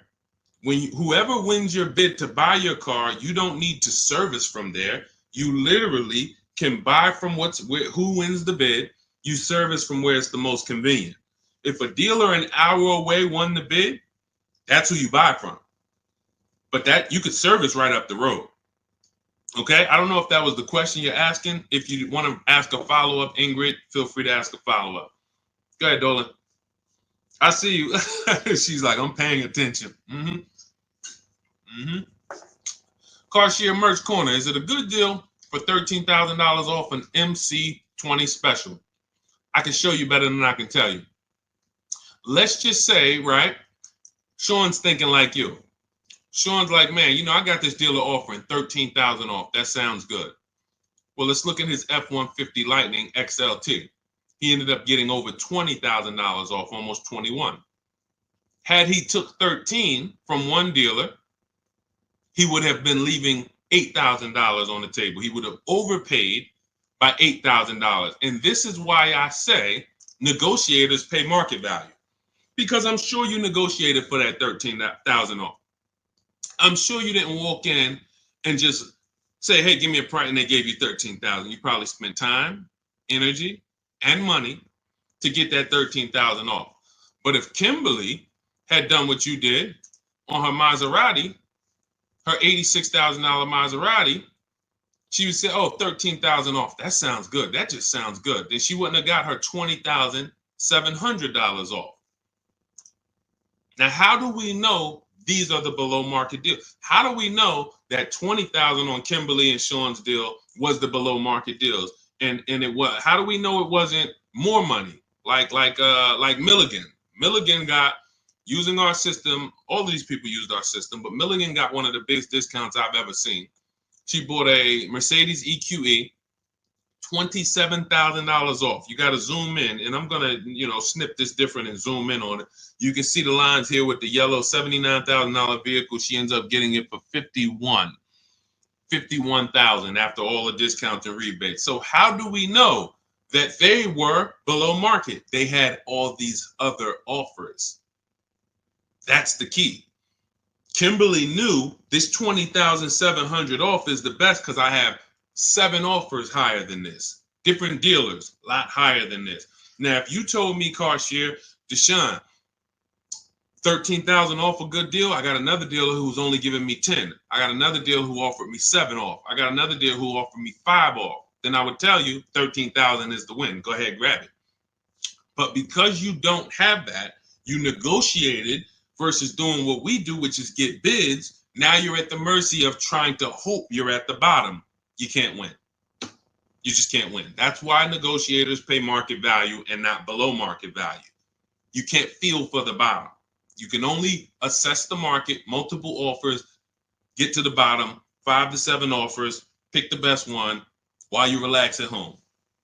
It's just it. It's just it. Oh, great question. Common question that a negotiator asks, man, I talked them down this much, Deshaun. This got to be good, right? What do you have to compare it to? Nothing. Okay? Get more offers. You could do it your way, call around. You could do it my way. Email, scripts, all in my book. It's up to you. Go ahead, Dolan.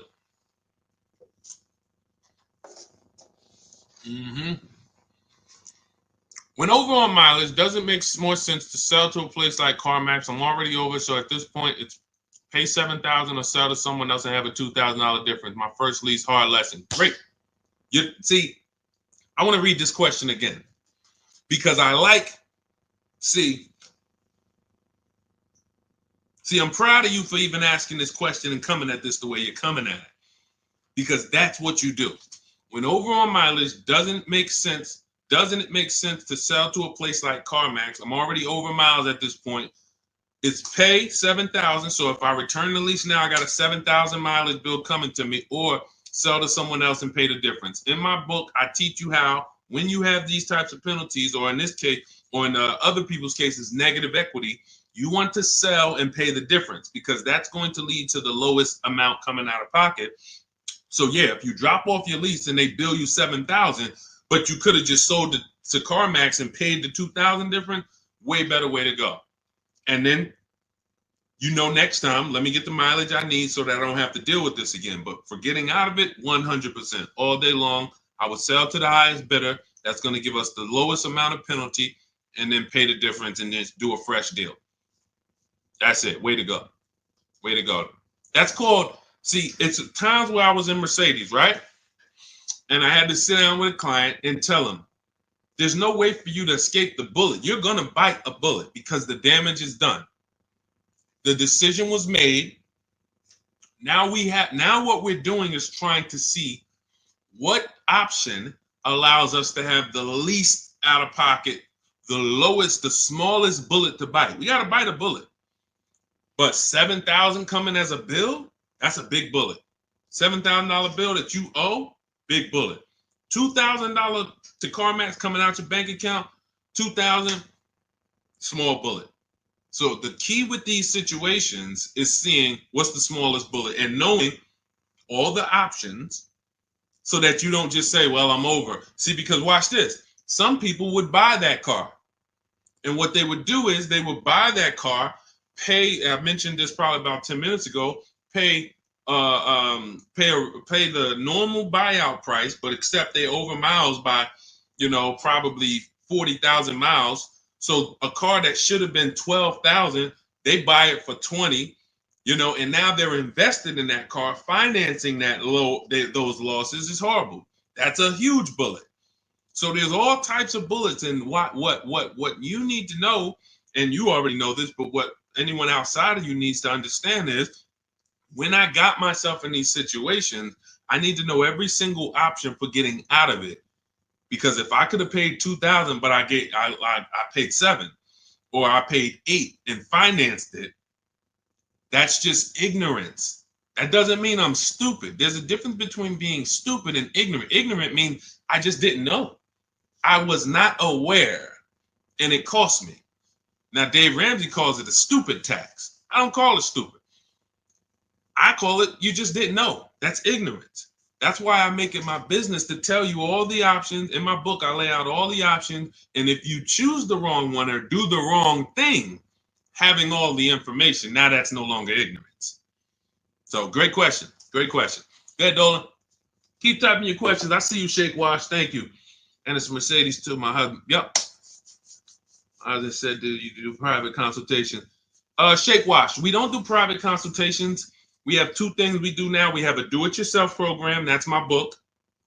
This is great for do-it-yourself people who, Deshaun, give me the blueprint. Give me all the steps. I will follow them to get the result. We have a done with you program where we work with people directly. And it's a different learning style. So instead of the books, we have videos, and we have I'm supporting people. That's a different learning style. You want to find out about that, you can go to my TikTok bio, Instagram bio, or Dolan will post a link, Shop with Deshaun, in the comments on YouTube and Facebook. So it's all up to you. In the future, we're working on it right now. We've tested it twice. We will launch a done for you program. That's coming.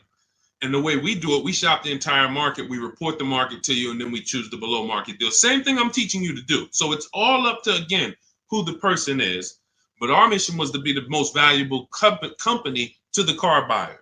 So what we do is we take any style, and our mission is to put solutions out there so that anyone can get to, what they need to get to. So no one has an excuse. If Cars from Home is offering every single way, from an inexpensive way, do it yourself, to a little more of an investment, but it's supported because I don't care, because I know I'm going to save money, and the people around me know working with me, you're saving money. It's not even a question. That's what I'm known for. Before I came to the internet in New Jersey, my friends and family was calling me, listen, I need a car. Listen, they knew, call Deshaun, call Deshaun, call Deshaun. Once I came to the internet, it's like, yo, I don't do that no more, family. Like, I love you, but I'm teaching people. I need thousands of people to know this information. So a couple friends and family said, all right, D, where do I go? What do I sign up for? All right, give me the book. So it's, so the mission is not changed. It's just now we have to help more people. So, but yeah, I mean, there's no one attached to me who knows me who would be like, yo, knowing Deshaun hasn't saved me $10, $15, $20,000 just knowing him when it comes to this car stuff. That's what I hold myself accountable to. All right, go ahead, Dolan. Jason Simmons, should I pay for taxes up front on my lease or have it wrapped into the lease payment? I would always shop for a lease with no money down. We shop with only, this is the structure we use when we shop. First month's payment only, out of pocket, because with a lease, you pay at the beginning of the month. So when you see these people, India, when you see these people, Zafrina, Ansley, they all are, when they say no money down, they're paying their first month's payment and then they drive off. If we can get a deal, between 1%, and a lot of these deals are under 1%. Some of these people got 0.88%. Zafrina on her Jeep, she got a 0.88% lease, $65,000 vehicle. So what our goal is, Under 1.5% is the best offer after, because the lease programs change. So sometimes it's super, very, very hot vehicles, and the lease programs don't have much support. So your best offer is going to be 1.4. You're going to see other vehicles 1.5, 1.6, 1.7. You're going to see other offers, that are a lot higher, but the best dealer might come in at 1.4. Okay, if you really like that vehicle, then I would take it. There's a lot of other vehicles that offer more value to lease, because as you can see, if there's, Charles got a Charles got a Palisade, very, very hot vehicle. He got as a 1.25, I believe, 1.23, $48,000 vehicle, 597. That's a hot vehicle. Palisade has been hot. Kia Telluride has been hot. So to pay 1.4, 1.5, you have to really, really want that vehicle. But that's the cap. So if we find a vehicle, as long as it's under 1.5, it's good value. It's a deal. Lower the better. But down payment comes to affordability. That's all that matters when it comes to down payment. That's all. If you look and you say, all right, I shopped all my offers, I can see right. Let's just go back to Charles. Let's use Charles for an example on his Palisade. Let's say you're Charles. You use our system, you get all your offers, you see that your payment is $597 a month for this Palisade, $48,000, no money down. You might say, all right, I really want my payment to be, you already know this is a deal. It's already a deal. I could do no money down, but I want my payment to be really $500. All right, I'm gonna put money down and get it to $5. That's when you put money down. That's how you put money down. Money down is never buying your deal. And for too many of you, money down buys your deal, which is not a deal. You think, well, what's the payment if I put this down? You're not looking and basing it off of, man, I got a below market price. You're trying to buy your way into the deal. That's why when a car salesman talks to you, what's one of the first questions they ask you? When you look at a car, right? One of the first questions that they're going to ask you is what? Once you pick a car out, what are they going to ask you? Let's give everybody some time to type. What are they going to ask you? Thanks, AJID. I see you. Thanks, Big Mike. Shout out to the sharers on TikTok. And you know what? I might do this. We might prioritize people that share on TikTok. If you share and then you ask your question, you get first priority. Let me know if we can manage that, Dolan. Because I want to reward the people that share. Like, I want to reward the people that share. Good. Yes, how much you putting down? Now watch this. How much do you want your monthly payment to be? Yes, good one, Shake Wash. That's the related question because the car salesman wants to see, are you a payment shopper? Am I talking to a payment shopper? A payment shopper is trying to get to a certain payment. They're not concerned with how much the car costs. You could overcharge me for the car. That doesn't matter. Get me to my payment. That's why being a payment shopper is a dangerous way to move. That's why the way we shop no money down because it allows you to see what you're truly paying for the car. So now when we consider that there are going to be people who want us to get into monthly payments, now they're trying to get us to realize, well, you got a deal because I got you to your payment. No, you didn't. The deal is, did you pay market value, below market value, or above market value, regardless of the payment? If somebody went into a Bentley dealer, if we got a bunch of prices on Bentleys, all of us just got a bunch of prices on Bentleys, and we got a $200,000 Bentley, and they took off $100,000, $50,000 off. 50% off.